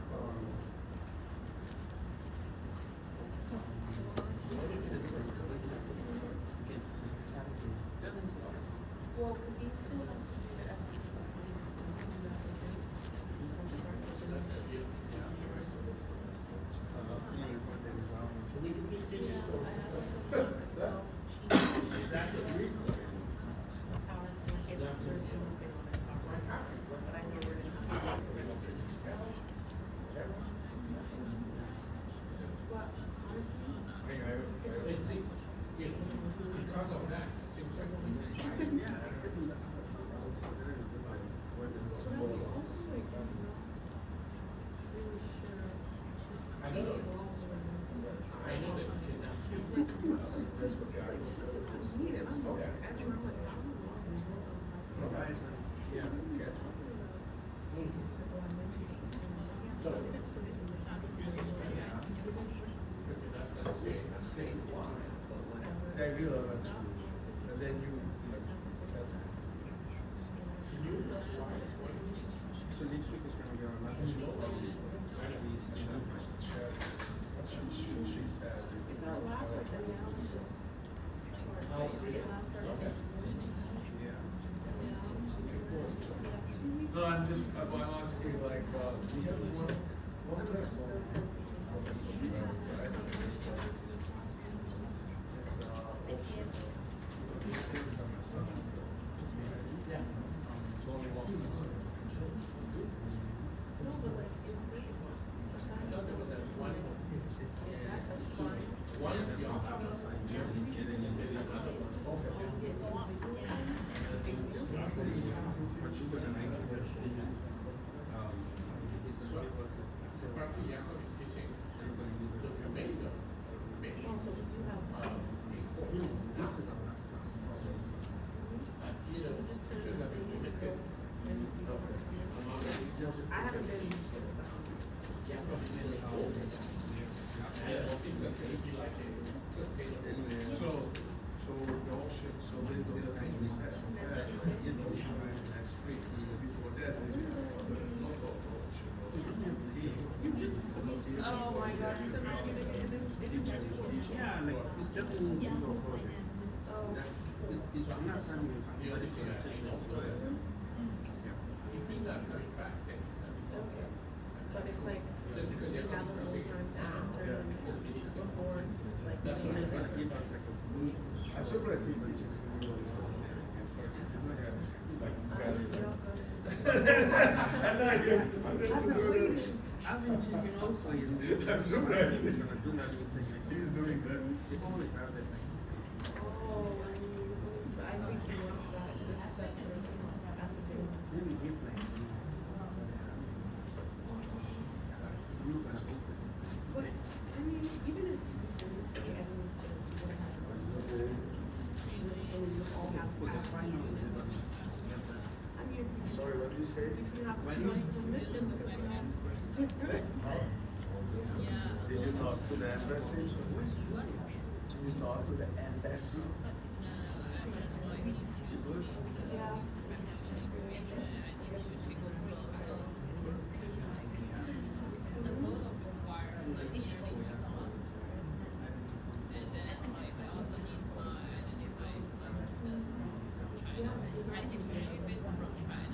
Oh, so you're submitting the application to China? Embassy, or consulate.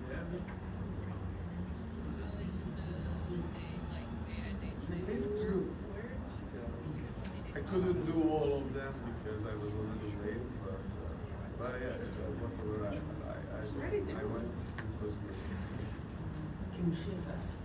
Just my car is struggling, but I realized if I floor it, then I can go. I have to fix it. I think that it's, I'm not sure it's an oxygen sensor, but it's still. Oh, wow. No, but if I floor it fully, then it goes. I don't have to Oh, open can it. go even on the lowest block.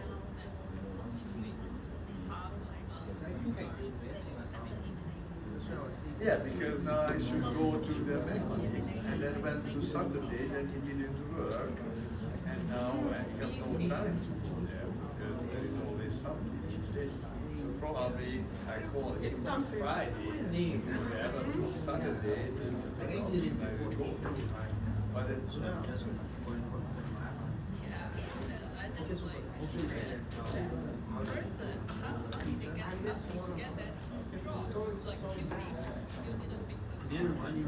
no, I mean, I use the cars, it's not there, but the problem was, I thought it would be not last, but before Saturday, he said the party will be on Monday, and Tuesday, and Wednesday, and Thursday, and then it was a wrong part, then it was a wrong part.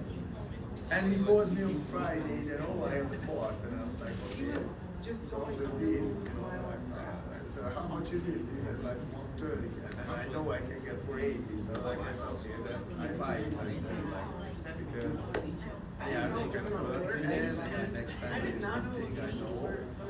But anyway, it's good. I also have to deal with that freaking flooding again. I bought the dehumidifier, the blowers, I set it up everything, so it's drying my walls. And I don't need to deal with those guys anymore. I can buy on my own. Return it is free. Yeah, they practically like last time they leave there like I don't know, one or two dehumidifiers, maybe one, and kind of 6 fans, and that was running for like maximum like 5 days and charged $5,000, which is unreasonable. I bought now like 4 fans, I pay like $450, and the dehumidifier, okay, it's not a commercial, but technically works. It has also pump and it pumps the water into the sink. I can just do it now. It was 300, so altogether I can buy these things for like $750 if I really want to own it, but I can return and it was free. See ya. And then I don't think it's fair to charge for renting $5,000. All right, folks, let's continue.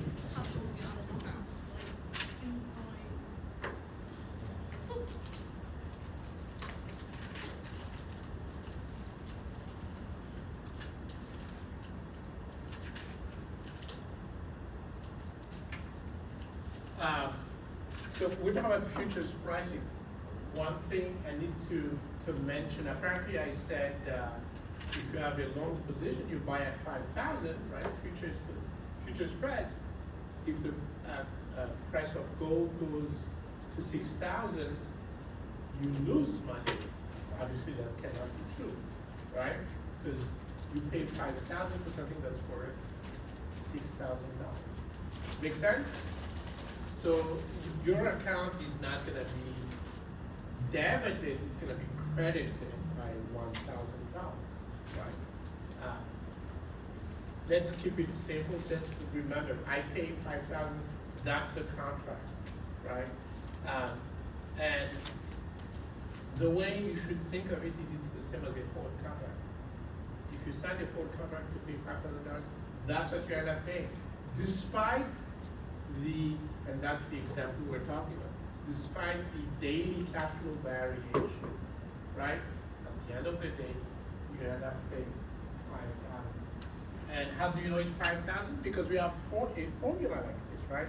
Risk-free future value of the spot price. And the next slide I just checked just simply says, can you make money if there's deviations? So I know this is not the course for it, but do you think we can make money if F0 is greater than the risk-free future value of the spot price, or if it's less or if it's greater? Can we make money? So now we're in the world of arbitrage and no longer risk management, but who's counting? What do you guys think? Yeah, that's the whole idea of arbitrage, right? So let me simplify, right? Well, maybe not, because I have 1 plus. Well, let's simplify. Let's remove this. Make it simple. So what if this is not true? You know what you do? Because they're supposed to be equivalent, meaning they have the same payoff at the end of the contract's life. Do we all understand? They're supposed to have the same payoff, right? These positions at the end of the contract's life. That's always true. But right now, F0 is less than this. So what can you do? Buy low, sell high, pocket the difference. That's your arbitrage profit. So you pocket the money, and then at the end, when at expiration date, whatever this what is it? This price is, whatever the payoff is, it's going to be exactly the same as the payoff for this position. right? That's the whole idea. Questions about that? Right? As long as the payoffs are the same, initial price differences should be immediately captured, right? All right, now, enough of that. So, sorry, so in this Yeah. case, we should sell the future and buy. No, sell high, sell the overpriced part. Oh, sorry, that's, that was. Right, because the benchmark, they should be the same.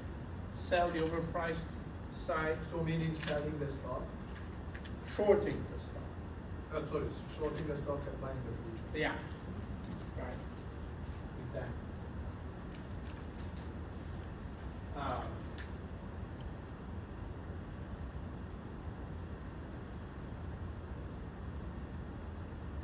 Okay, so let's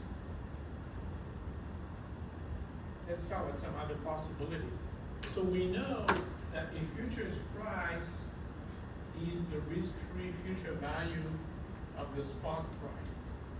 I repeat it until you remember it, right? We know that.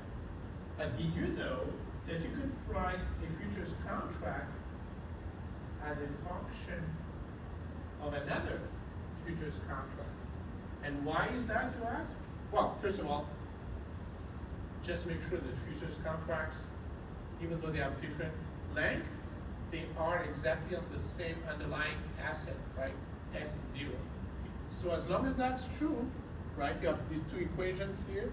Clearly, you can replace S0 in one of the equations, right? And you have this.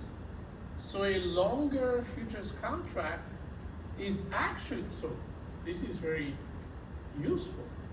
A longer futures contract, the futures price of a longer futures contract is simply the risk-free future value of a shorter futures contract, right? Questions about that? Right. So that makes it interesting in many ways. So, for example, when you guys want to use futures contracts for hedging purposes, you can check the pricing in terms of the underlying asset, right? But maybe the underlying asset is not really something available, like an index or something like that, right? So what can you do? You could price a contract in terms of another one, right? That's outstanding. Questions about that, right? And you just remember, basically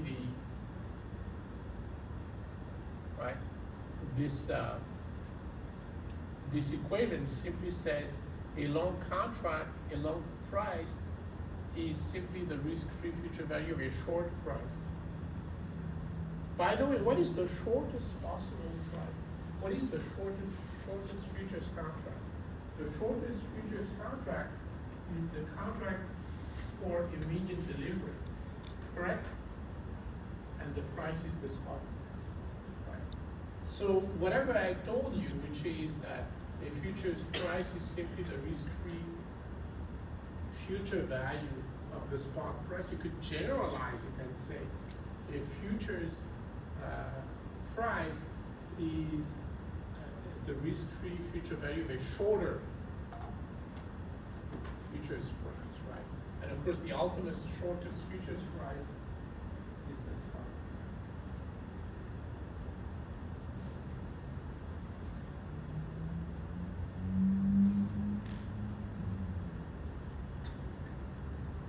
price. This is just an explanation, so you guys have noticed. Risk-free future value, of course, if there's dividends, it's risk-free when it's dividend, right? Right, remember that? Risk-free when it's dividend.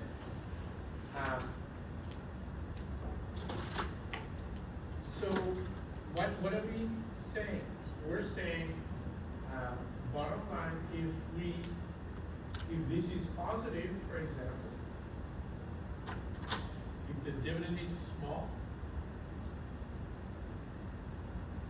then the longer futures contract will have a greater price than the shorter one. Right? That's all I'm saying, correct? Right? If the dividend yield, if the risk-free rate is above the dividend yield, then because the long is a risk-free future value, which normally grows at a positive rate. So the longer futures contract is above the shorter futures contract, and the opposite is true, right? If the risk-free rate is too low, then the longer futures contract will have a lower price, right? Questions about that? Because if you don't have a question, then I ask you this question, right? So these were pictures a long time ago, but it's still telling. These are pictures of 3 futures contracts, right, for delivery at different dates, right? December 2013, June 2013, December 2012. What matters is that how they compare, right? How these prices evolved over time, right? By the way, these were on gold, and you guys see what happened to gold at that point in time, right? Okay. So it's like multiplied by what, 3 at least, or something, right? So question for everyone here. So here's an interview question. You show a picture like this, right? And then you tell the interviewer whether the dividend yield on gold is greater than the risk-free rate or less than the risk-free rate. So the first thing you need to observe is which contract is on top, which contract is at the bottom. The contract on top is December 2013. Contract at the bottom is December 2012.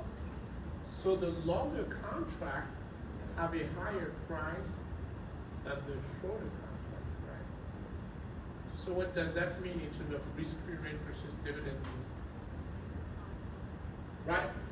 So the risk-free rate is above the dividend. So whatever dividend yield that owning gold produces, that yield is not very significant, right? Compared to just the risk-free rate, right? So that's how you would know or answer this sort of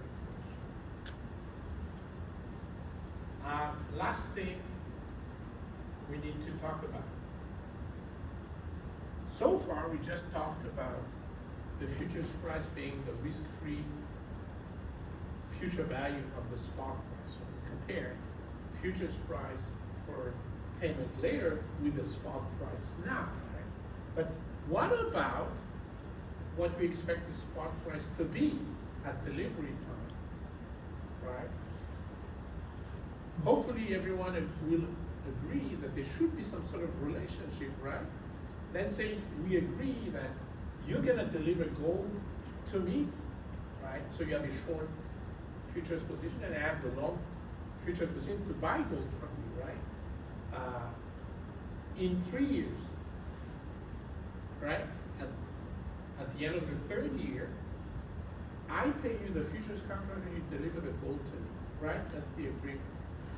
Well, whatever that price that we agreed on today should be somehow related to what we expect to happen 3 years from now, right? Otherwise, something is very wrong. It's totally disconnected. We all agree, right? Maybe it could be exactly the same, meaning the futures price that we agreed on today happens to be what both of us expect the actual price to be 3 years from now. That might make sense because the money is to be paid 3 years from now, right? So that's a possibility.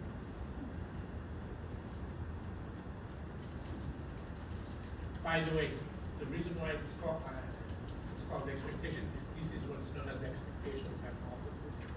It just simply says in English, oh, the futures price that people agree to pay 3 years from now it's exactly what they expect the actual price to be 3 years from now. That's all it's saying, right? But there's these words in futures trading that you will hear if you do a lot of futures is normal backwardation and contango. What in the world is that? It's just a relationship between what I just told you. Futures to be paid 3 years from now, and the actual price 3 years from now that we expect as of today. So if we expect the actual price to be above what we agree we're gonna pay in 3 years, that's known as normal backwardation. It's known as normal backwardation because in commodities market it tends to be the case. Why? Because the idea is that hedgers, like farmers for example, they have to sell products, right? So how do you hedge? You have the product, you're afraid that the price will go down. How do you hedge? Take a short position. And because you take a short position, instead of having this equality, you sell, so you put a lot of pressure on the futures price. So now the futures price is become lower than the expected spot price. Does that make sense to everyone? Right? That's the logic. And that's why it's called normal backward. There's a backward because F is less than the expectation. And then I honestly don't know why. I've known this for decades, but I never investigated why it's called contango. Sounds like it dance, but it's not. But basically, every time the futures price is above what we think is gonna be the prevailing price, that's known as contango, the contango market price. And the whole idea there is it's not so much the sellers, right? The product sellers that are afraid the price is gonna go up. It's the buyers that are afraid that there's gonna be inflation, right? So if you have a short position, you have to protect with your long futures position. And that, because you wanna buy, then you're gonna push up the buying price, right? So that's why you have a contango. So let's recap. You can price a futures contract just using regular finance, present value stuff, and you end up with the conclusion that a futures price is nothing more than a risk-free future value of the spot price right now, right? Conclusion number two, you can actually price a futures contract versus another futures contract on the same underlying asset, right? So, for example, a longer futures contract price is nothing more than the risk-free future value of a shorter futures contract price, right?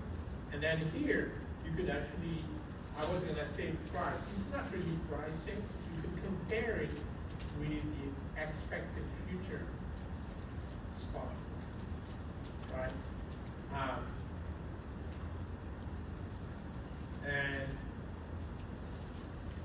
here, if you agree that stock price now is simply the present value of the future stock price, number one. And then you use the futures price formula, you end up with this relationship.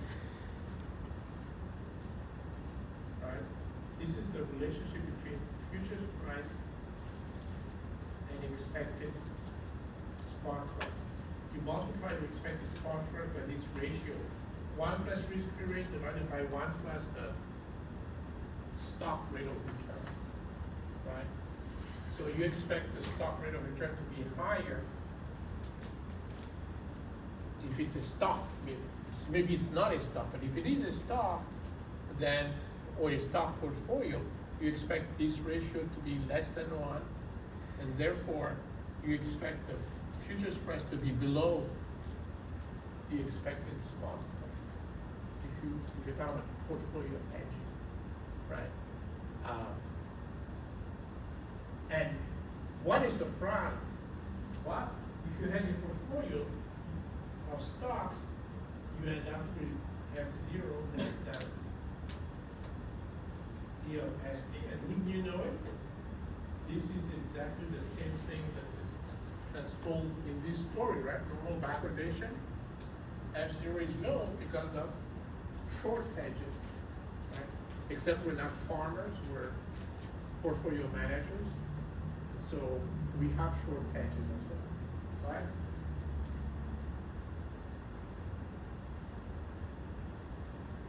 What was the KS?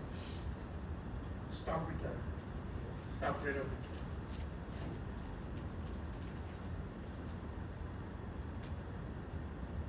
So the picture looks like this, right? Normal backwardation, the futures price is above, is below expectation, and it's gonna go up until, of course, you guys know the story. At the end, at delivery date, it better be true that the futures price is exactly the same as the spot price, right? And then contango is the other way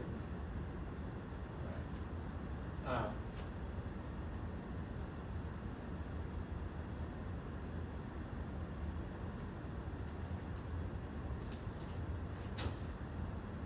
Before I move on, how would you guys use this for hedging currencies?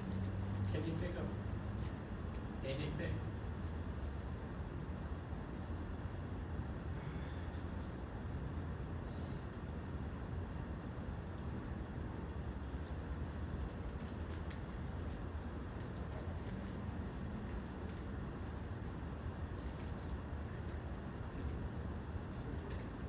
So, for example,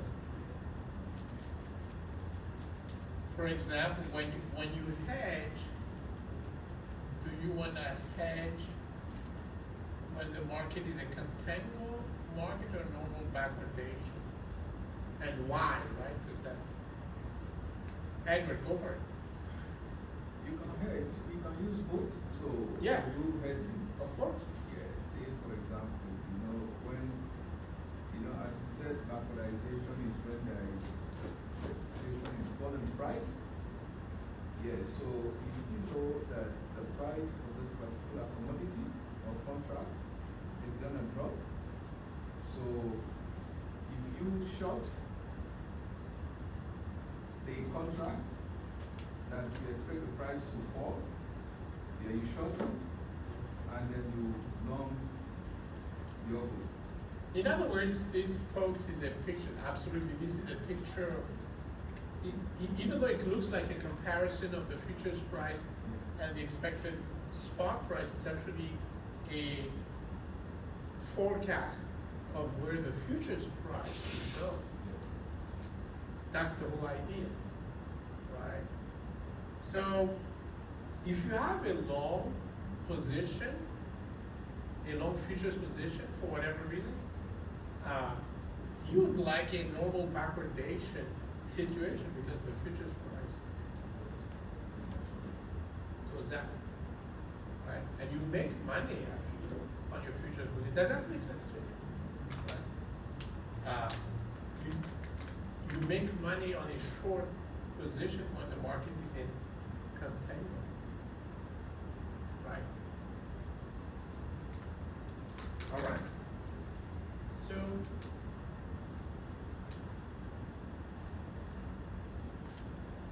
I already told you about this, but let's just go through it.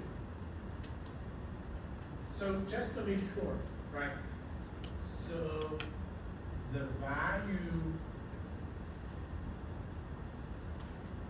of a futures contract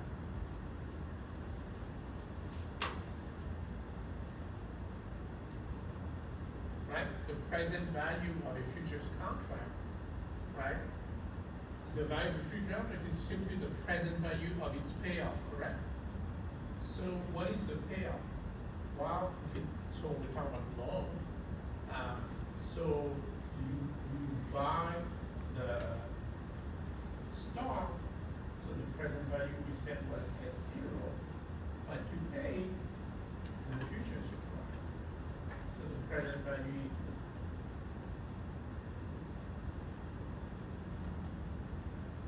right? And we know that this is, so first of all, this is the equation. This is 0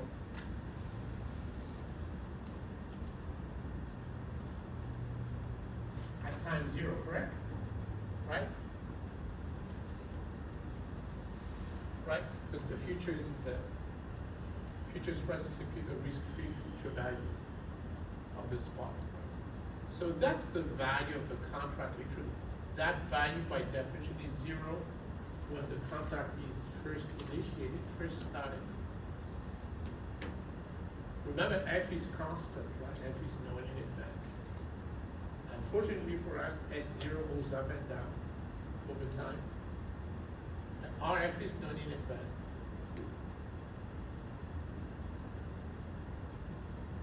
So automatically, what is the delta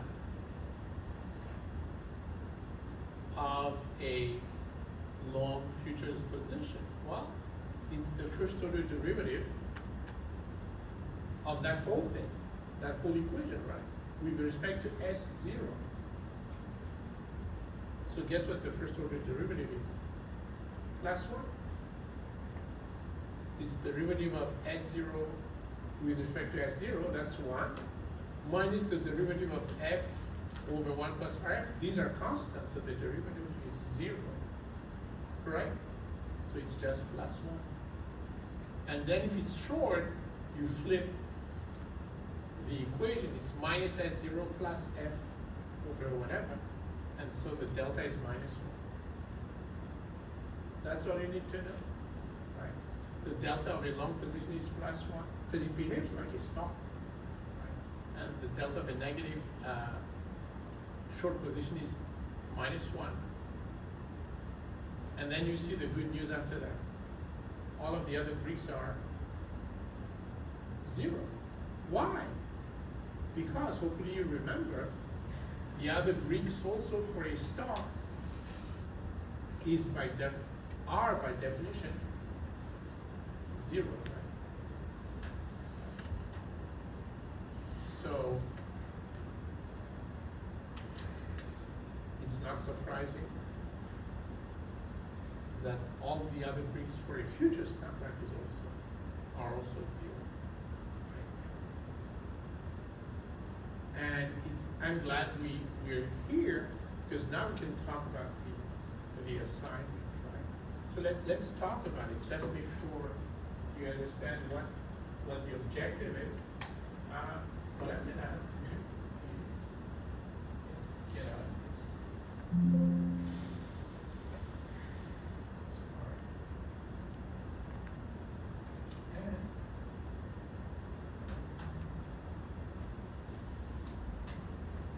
see if I can get through this.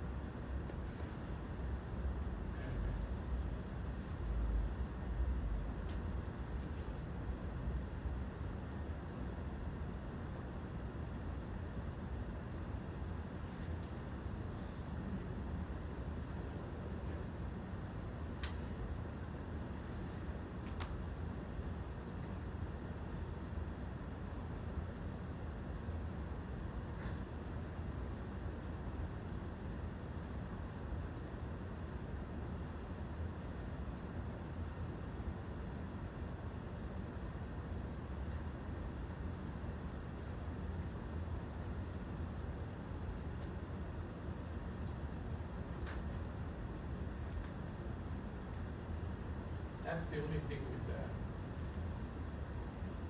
cybersecurity. It slows everyone down. But then again, we need it. All right, let's see.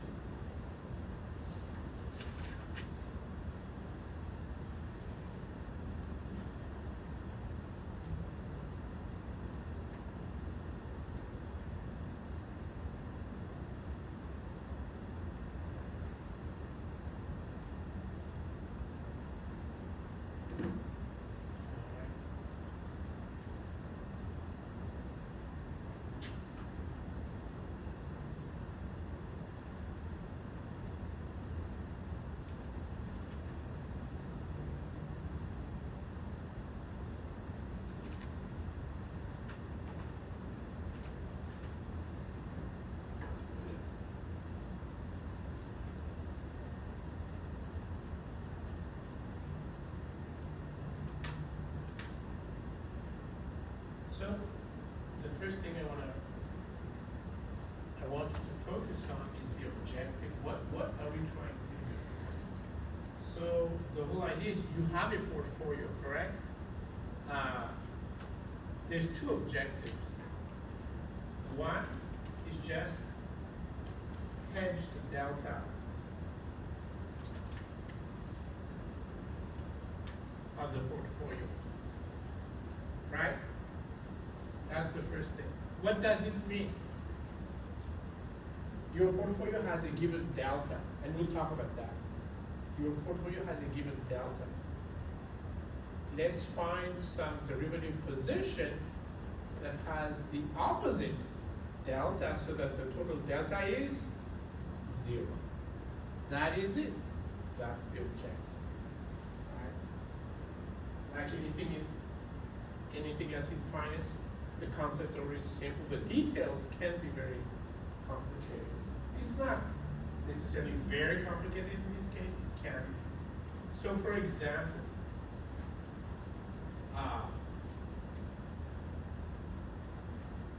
the delta that you're hedging, right? If you want the delta of the whole portfolio to be 0, and that's the only thing you want to do, then basically what you have to choose is this. You have to basically, or you want to reduce the market risk of your portfolio. Let's make sure we understand this, right? So if you want to hedge only, you do not want to do anything else. There's many other things you can do. But let's say the only thing you want to do is just take some immediate actions to hedge to reduce the delta of your portfolio. So first of all, what that means is you're only interested in reducing the market risk of your whole portfolio. Why? Because if you want to do this, right, for the whole portfolio, we remember that, let's talk about this, right? If you own 1 share of IBM, right, that's the only portfolio we have. The delta of that portfolio is 1. If the share of IBM goes up by 1, the value of your portfolio goes up by 1. If you have 100 shares of IBM, your delta goes from 1 to 100. Correct? Right. But what happens if we don't just have IBM, but we also have AT&T? The delta of IBM with respect to IBM is still 1, and if it's 100 shares, it's still 100, right? The delta of AT&T with respect to AT&T is also 1. And if you have 100 shares of AT&T, it's also 100. But these two deltas are not comparable. Do we all understand? One is delta with respect to IBM, and the other one is delta with respect to AT&T. That is the portfolio problem as soon as you deal with deltas. Each share, each component has its own delta. What we want is the same comparable delta across all components of your portfolio. So your only choice is to choose one index, let's say the S&P 500.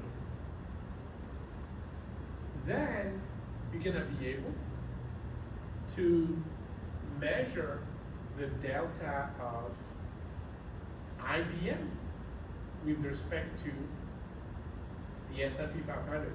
Are you? Yes. Right? You remember this?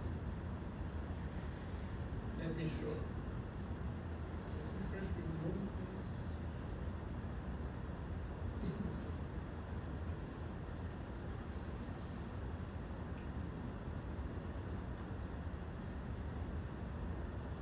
So again, if the only thing you wanna do is hedge the whole portfolio, right? And nothing else, right? You wanna do that directly, because you can do many more things before that. And so this is what we're talking about now. Clearly, we need a common delta, correct? That's the idea.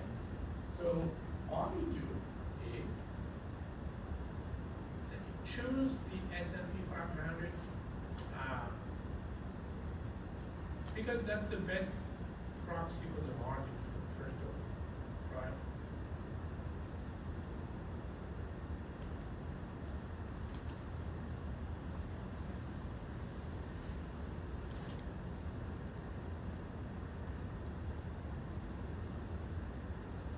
So, so first of all, you do have on stock track all of the deltas for the derivatives, and certainly deltas for stocks, you know what they are. You know, delta of IBM is one share, right? Delta of one share is 100. What this formula says is that, what if I don't want the delta of IBM by using IBM as a reference? What I want if I want the S&P 500? Because we all agreed just now, I said and you silently agreed, that we need the same reference across the whole portfolio. Let's use the S&P 500. Here it is. Take the delta, let's say IBM. Take the delta of IBM, whatever it is. You know, maybe you have 100 shares, it's 100. Multiply by the beta of IBM. Can you find the beta of IBM? It's all over the place. Times, right?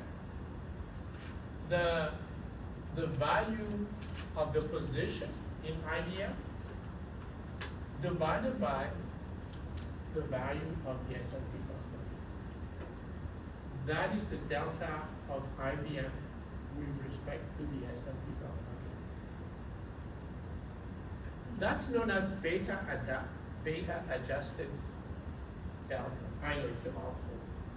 There's no other way of saying it. Right? So all I'm saying is use this formula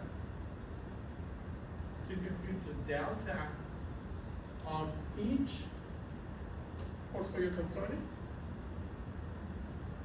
with respect to the S&P 500. Agreed? So once you have the delta for each component, right? And this is literally delta for each position, right? So whatever the delta you get from this is the delta for the whole IBM position. And then if you apply the same formula, is the whole, on AT&T, it's the delta for the whole AT&T position, right? So if you have the individual delta on each position, what is the delta on your portfolio?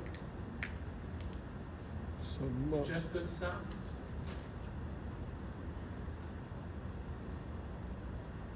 Do we all understand? Right? And maybe this is what you guys should do, just go for the jugular, just hedge the whole portfolio and do nothing else. It will minimize your, I don't know if it minimizes your tasks, because you still have to compute these deltas. But you know, you don't have any choice, because you always will have to do similar to this anyway, no matter what else you choose to do. So Professor, which slide is this? This is a deck. This is deck number 10. Valuation. Yeah, valuation and hedging.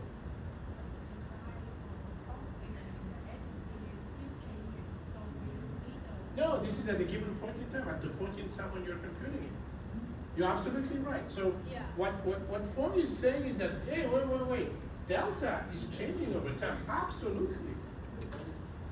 The spot price, Huh? the spot price at that particular Yeah, time. at the time, you know, you compute. So, you know, let me make sure we're all on the same page. All of the Greeks we're talking about do change over time. And what I mean, do change over time, they do change every instant. And the point is that because we kept trying to calculate it every time, like neutral portfolio, right? Yeah. But like minutes, Yeah. next minutes, so it's changing and So, exactly. So what Frog is saying, oh, delta keeps changing. So, you know, we might actually find a good combination. So we've computed the delta for the whole portfolio using, you know, doing this on each one of the different stocks, right? Added them up, we found delta for the portfolio. And let's say we have, and actually we do, I'm not gonna say, we actually do have put options on the S&P 500 on stock track. So let's say we use it, and you guys know the drill, we find the correct number of put options so that the total delta becomes 0, correct? That's not complicated, finding the number of contracts. It's one equation with one unknown, right? Because you know the delta of the put option on the S&P 500 because stock track gives it to you, correct? Right? So it's not difficult to find the number of contracts, but what Fong is saying is, you know, by the time I finish typing and I finish solving the thing, the delta is no longer 0, absolutely, right? So this is why, if you're very picky about that, and you're not willing to take these residual risks, and actually I force you not to take it, you know, then this is why you have to do the following. Huh? But considering the fact that the asset price keep fluctuating, Yeah. so we are Of just course. saying that we take the market Yes. price at close. Yeah. So this is why, well, let me find it. So this is why the next step, right? So at least some of that variability goes away. Not all of it, but some of it. Right? But folks, this is always true no matter how you try to hedge risk, right? So for example, when we form your portfolio and we use the mathematical variance matrix, right, to make choices and do a lot of crazy things, mean variance and likelihood and things like that. Well, these were static estimates, correct? Do they change in real life? Better believe it. Do we all understand this? We just used models. But, you know, push comes to shove, you could literally, you know, you can imagine, no one does it like this, but I'm just saying, you could imagine a risk management system where, you know, even the mean variance process, you keep updating it, right, every day, at least once a day. You can do that. You guys see the point, right? By the way, why would that work? You know why? Because every day there's an additional closing price. There's an additional historical return. Do you guys see that? Can you update your estimate of the covariance matrix? Yes. Can you update your update of the, I don't know, the historical rate of return? Yes. Are you going to get a different efficient frontier? Yes. Do we all understand this? So that's what happens with modeling, right? We do our best to deal with an ever-changing reality, right? And then it depends on what we're willing to take, how much work we're willing to do or not, right? So, you know, in practice, if you have the budget, right, then maybe you can do this instead of just delta. So you hedge delta and gamma, right? Do we all understand this? So, and, you know, is it gonna mitigate some of the risk that, that you guys have just mentioned, the changing prices? Of course. Is it gonna totally remove it? No. What if you wanna totally remove it? Then guess what? You hedge additional risks. I limited to 2 because I did not wanna torture you. But on some real risk management desks, they do a lot more than just delta and gamma. They do, for example, Vega, right? That's a very popular one. Lambda, they like to do Lambda, right?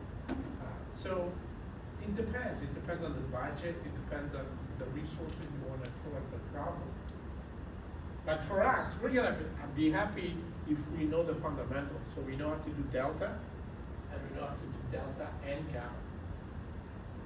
So the next, let me describe this step, right? So you know how to do delta, right? Let's repeat with me, right? So the first thing is compute the delta of each position in your portfolio, right? Next step, add them all up. So that's the delta that you want to reduce to 0. So the next step, choose a put option on the S&P 500. Calculate the number of put options that you need to buy to reduce the delta of the whole thing to anything close to 0. That's it. Questions about that? So you have the formula, you have the data, right? All that you need to do is act. Right? That's it. Just act on it. Right? Now, let's talk about this. So, when we talk about gamma, so first of all, the idea is the same. We understand this, right? You want to do exactly the same thing that we talked about delta, but you also want to do it with gamma. You want the gamma of the portfolio to reduce to 0, right? So, how do we do that?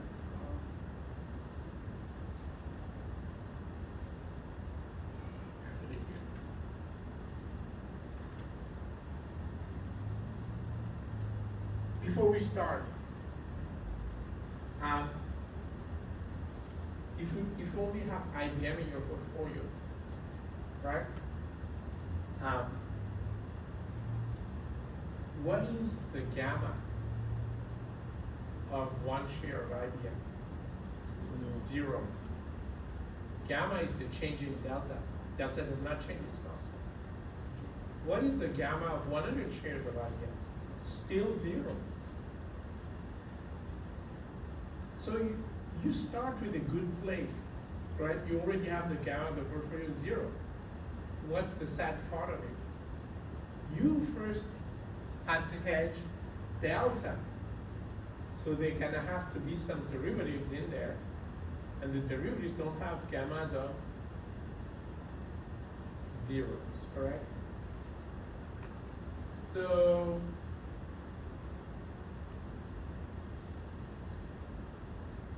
how do you compute the gamma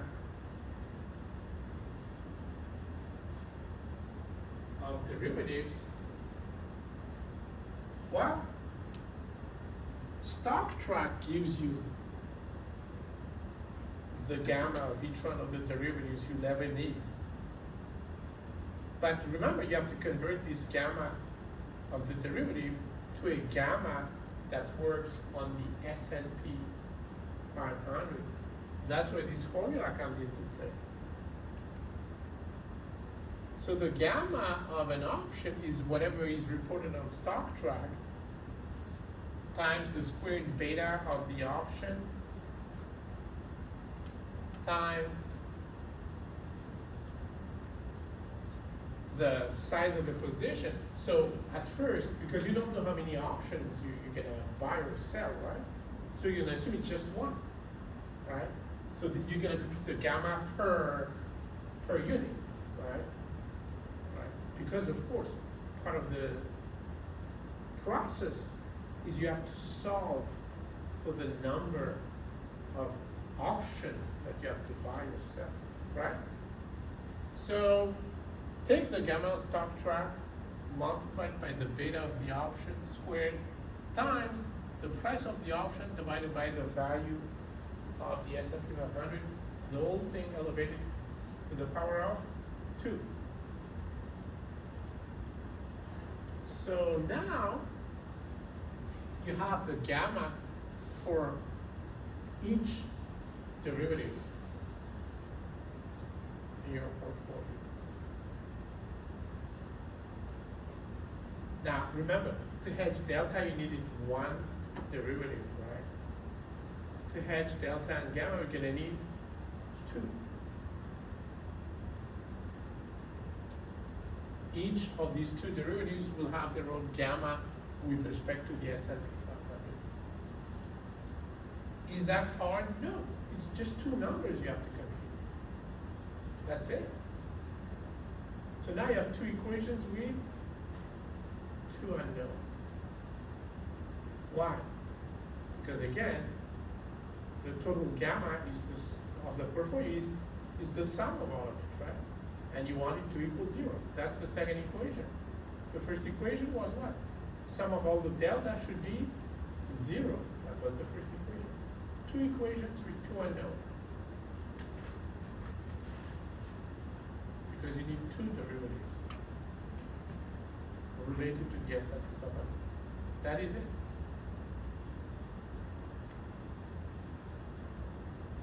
Questions? What makes the assignment look complicated is I gave you a lot of choices.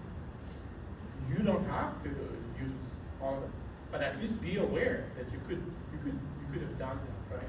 So what I was saying was this.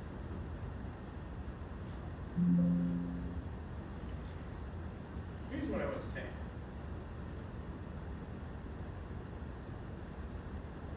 I was saying, yes, we could do what we just talked about and choose to just hedge the whole portfolio once and for all and be done with it, right? So you would hedge the market. But you should realize that you could do whatever we've just done on a position by position basis.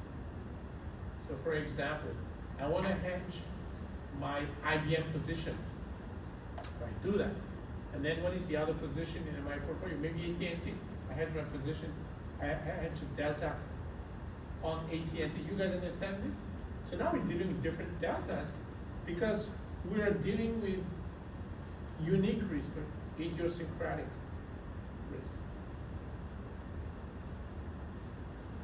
Could that achieve your goal of reducing volatility of the whole portfolio? Absolutely. People do this all the time. It's just a different way of doing it. And please note that you can combine the two. You could say, I'm going to hedge my risk on IBM, my risk on AT&T, etc. And then say, okay, now I have a whole portfolio, right? Now I want to hedge the risk on this whole portfolio that includes derivatives already, right? These are not unknown, they're known now. I'm going to hedge the risk on this whole portfolio that includes derivatives. I'm going to hedge it with respect to the S&P 500. Do we all understand it? So it's another layer of risk management, right? Yep. Is there certain situations where one might be better than the other? So when people do this, they do it very systematically, right? You can forecast what you just said, like when to do what versus whatever. So here's what you would do. So don't do this for this assignment because it's going to be a lot more work. But the whole idea is, regardless of the approaches let's say you do what I you do A, right? So you look at each stock and you hedge that stock position, and then you hedge the other one separate, right? So now you measure the delta of the whole thing with respect to the S&P 500. If that delta is very far from zero, then you see what I'm saying, right? You reduce the volatility on the individual stock, but the whole portfolio itself is still moving a whole lot with the S&P 500, which is very unfortunate. More often than not, though, it will not move a lot because the whole point is you've already reduced the individual volatility. But you see the idea. You need to. There is no there's no recurrent situation where it's always true. This is always true. No, you have to measure the actual risk by measuring delta, for example, right? And that's the other thing I need to mention to you. So the first measure of risk is delta. Then you move on to the second order measure, which would be something like gamma, right? Like changing that measure of risk. Right? That was a great question. Right? But I just want to make sure you understand. You could hedge individual stock positions, hedge the deltas, and then look at the whole portfolio that now includes derivative, right? And now you say, okay, let me minimize the market risk on this thing. So now you go through the stuff that we've just talked about. One way may be cheaper than the other, and it may change on different days. Which one? One may be cheaper, one Yeah, may yes, be yes, cheaper, the other absolutely. may be cheaper a different day. Absolutely, absolutely, right? But let me also mention another possibility. Instead of saying IBM and AT&T and whatnot, instead I'm gonna say, well, I'm gonna hedge all of the tech stocks together. You guys see that? And then I'm gonna hedge all of the financial stocks together. So I'm not gonna do it one position at a time. It's a set of positions. Do we all understand this? Right. And again, you can combine that with the other two. So that's the point of this, the way the assignment looks like. It looks complicated because you feel like you have too many choices. When everything is said and done, maybe it's best for you to just, and again, it's a choice, but, maybe it's best to focus on what I've circled, which is just hedge the whole portfolio once and for all. You only need two derivatives. You need one here and two here. That's it. Does that make sense? Other questions? So anytime you have difficulty, for example, in order to hedge delta, you have to compute the delta of each position with respect to S&P 500. If you have trouble with that, let me know. Because, you have the formula, maybe you don't know how to plug in, to compute the components, so we'll talk about it.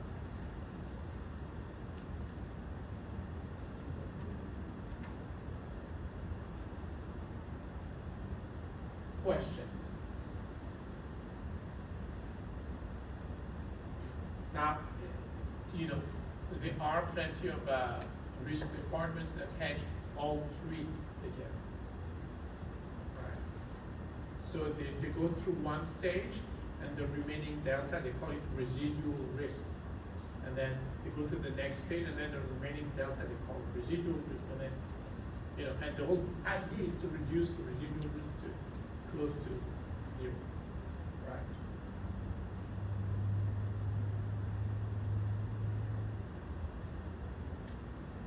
Questions, comments?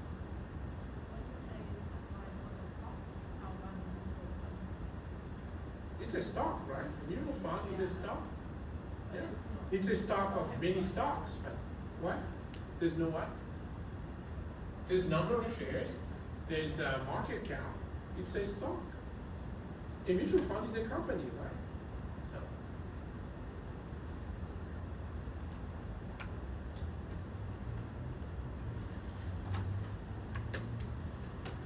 what I suggest you do is start working on it and see, just don't waste your time. As soon as you face difficulties, just shoot me an email and we'll talk, right? But you have to go through this experience because this is critical, right? I mean, this is like,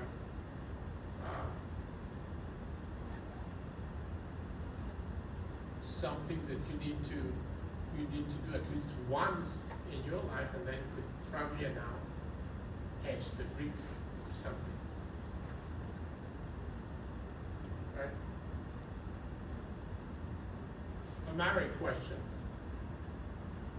Yeah, do you have questions? No. I'm just asking random people now because everyone is quiet.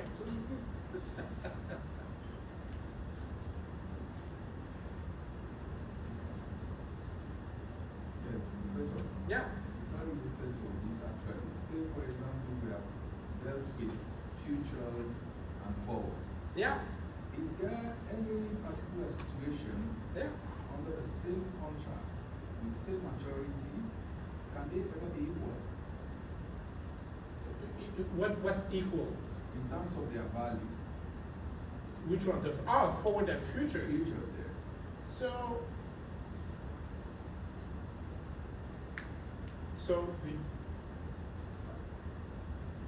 the only way they're gonna have like anywhere close to the same value, so there has to be a lot of things that I'm gonna have to tell you a lot of things that have to be true in order for that to be equal. So the first thing is remember these like daily variations on the futures price? Well, that has to somehow be very small because as you know, there is no such variation on the forward price, right? So basically the volatility of the underlying asset which drives the volatility of the futures price, right? That volatility has to be, reasonable, right? That's number one, right? Very important. Then number two, and this is actually the big one, is that because a forward contract is negotiated between two parties, the bargaining powers have to be equal. Sometimes, actually a lot of times it's not, right? It's like when, when business companies go for an IPO, right? They're new in the market, except we're not talking about SpaceX, but a regular company. So a regular company goes to the market, very few investment banks wanna deal with you unless you're SpaceX or something like that, right? Then they fight among themselves, right?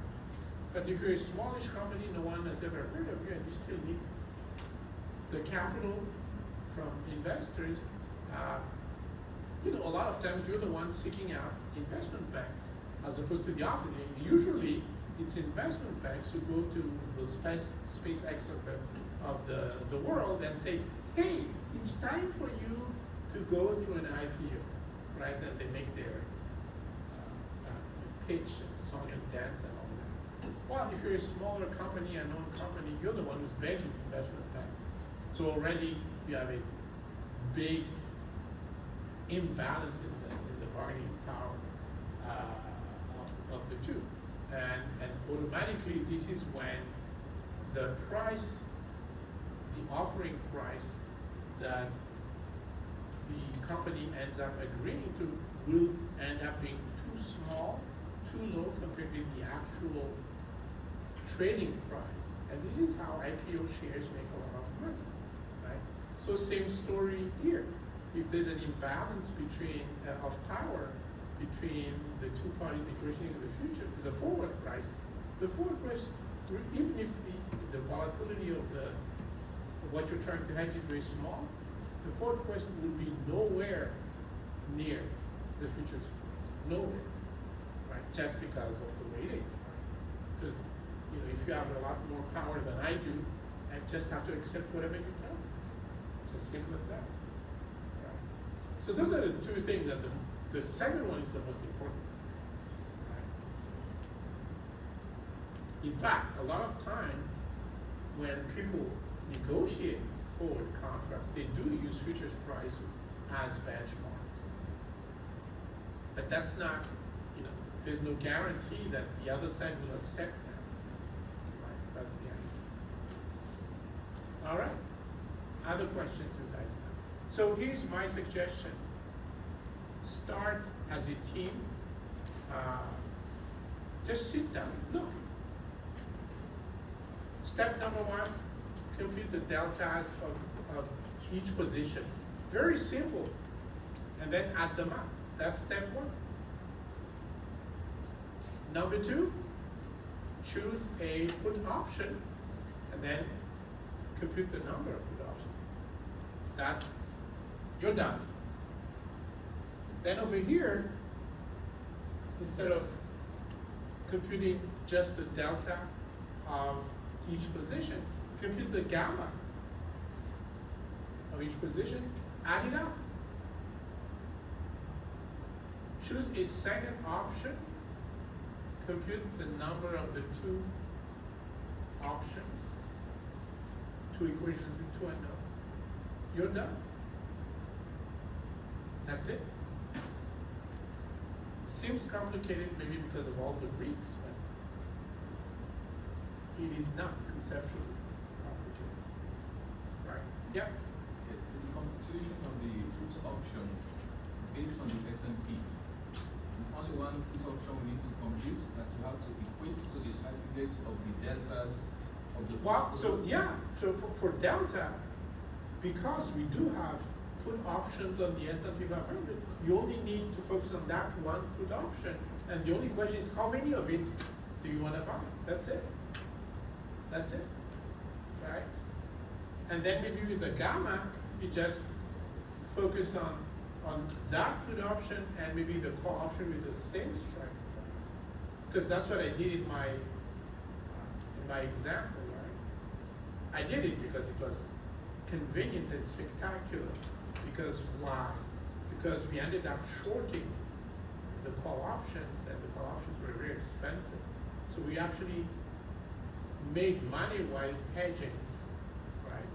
But that's not surprising because I told you, we talked about this, right? You can make money by selling call options instead of buying put options. Remember that? Right. But what's so wrong about that? Well, what's so wrong is the money you make. It sounds like good news, but that's the maximum. That's your insurance money. That's it. You're never gonna receive anything else. Let me put it differently. It's all downhill after that. Correct? The only thing you can do is lose more money after you receive that insurance money. So that's what's wrong with it. Right? So take all these steps do not waste time.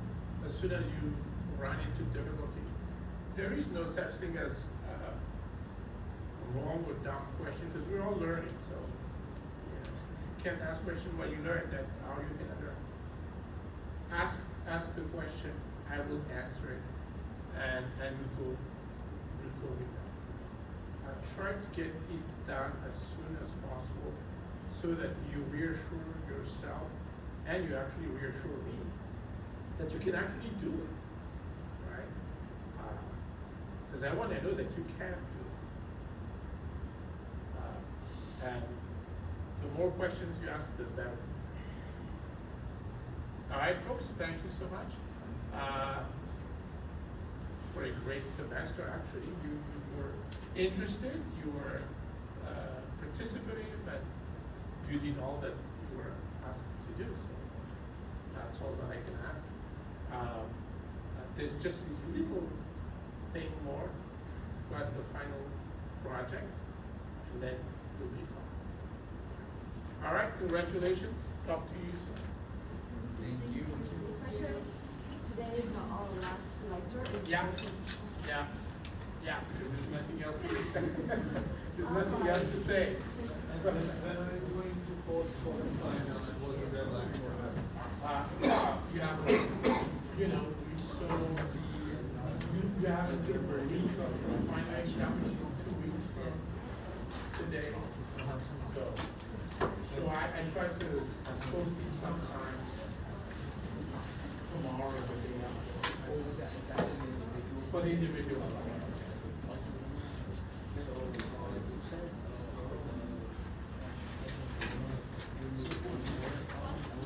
Yeah. No, one more, because it goes like this, right? So. Those are the ones